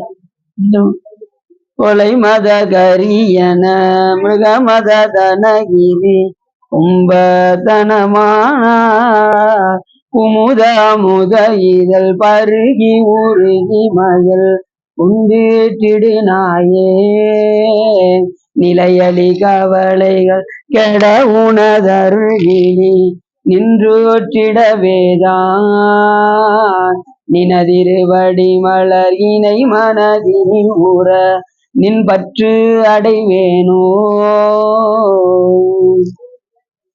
நினதிருவடி மலர் இணை மனதினில் ஊற நின் பற்று அடைவேனோ சிலையன வடமர் உடையவர் அருளிய செஞ்சொல் சிறுபாலா திரைகடல் இடை வரும் அசுரரை வதை செய்த செந்தில் பதிவேலா விலை நிகர் நுதலிவ மயில் புற மகளும் விரும்பி புணர்வோனே விருதனி மரகத மயில் வருகுமர விடங்க பெருமாளே. கைலாயபுரம் இது விஞ்ஞான போதனை காட்டும் வெண்ணை பயில்வாய்மை கண்டான் சந்ததிக்கு ஒரு விஞ்ஞான பானுவாய் குயிலாரும் பொருள் திருவாவூர்திரைவாள் குரு நமச்சிவாய தேவன் சைலாதி மரபடியும் திருமரபு நீடூழி தலைக்குமாதோம் வான்முகில் வளாது வேகம் அழிவலம் துறக்க மன்னன் கோன்முறை அரசு செய்க குறைவில்லாத உயிர்கள் வாழ்க நான்முறை அறங்கள் உங்க நற்றவம் வெள்ளி மல்க மேன்மைகள் சைவ நீதி விளங்குக உலகமெல்லாம் பையம் நீடுக மாமலை மண்ணுக மெய் விரும்பிய அன்பர் விளங்குக சைவ நன்னடிதான் தலை தொங்குக தெய்வன் திருநீர் சிறக்கவே ஆறில் நடந்தோர் வாழ்க அறுமுக வாழ்க வெப்பை குருதை தனிவேல் வாழ்க குக்குடம் வாழ்க செவ்வேல் ஏரிய மங்கே வாழ்க யானை நனங்கும் வாழ்க மாறில்லா வள்ளி வாழ்க வாழ்க சீர் அடியார் எல்லாம் வாழ்க சீர் அடியார் எல்லாம் வாழ்க சீர் அடியார் எல்லாம் பார்வதி பதையே நாளுடைய இதுவனையை போற்றி வேல் முருகனுக்கு சிட்டம்பரம் தில்லையம்பலம் பொன்னம்பலம் அருணாச்சலம் ஏகாம்பரம்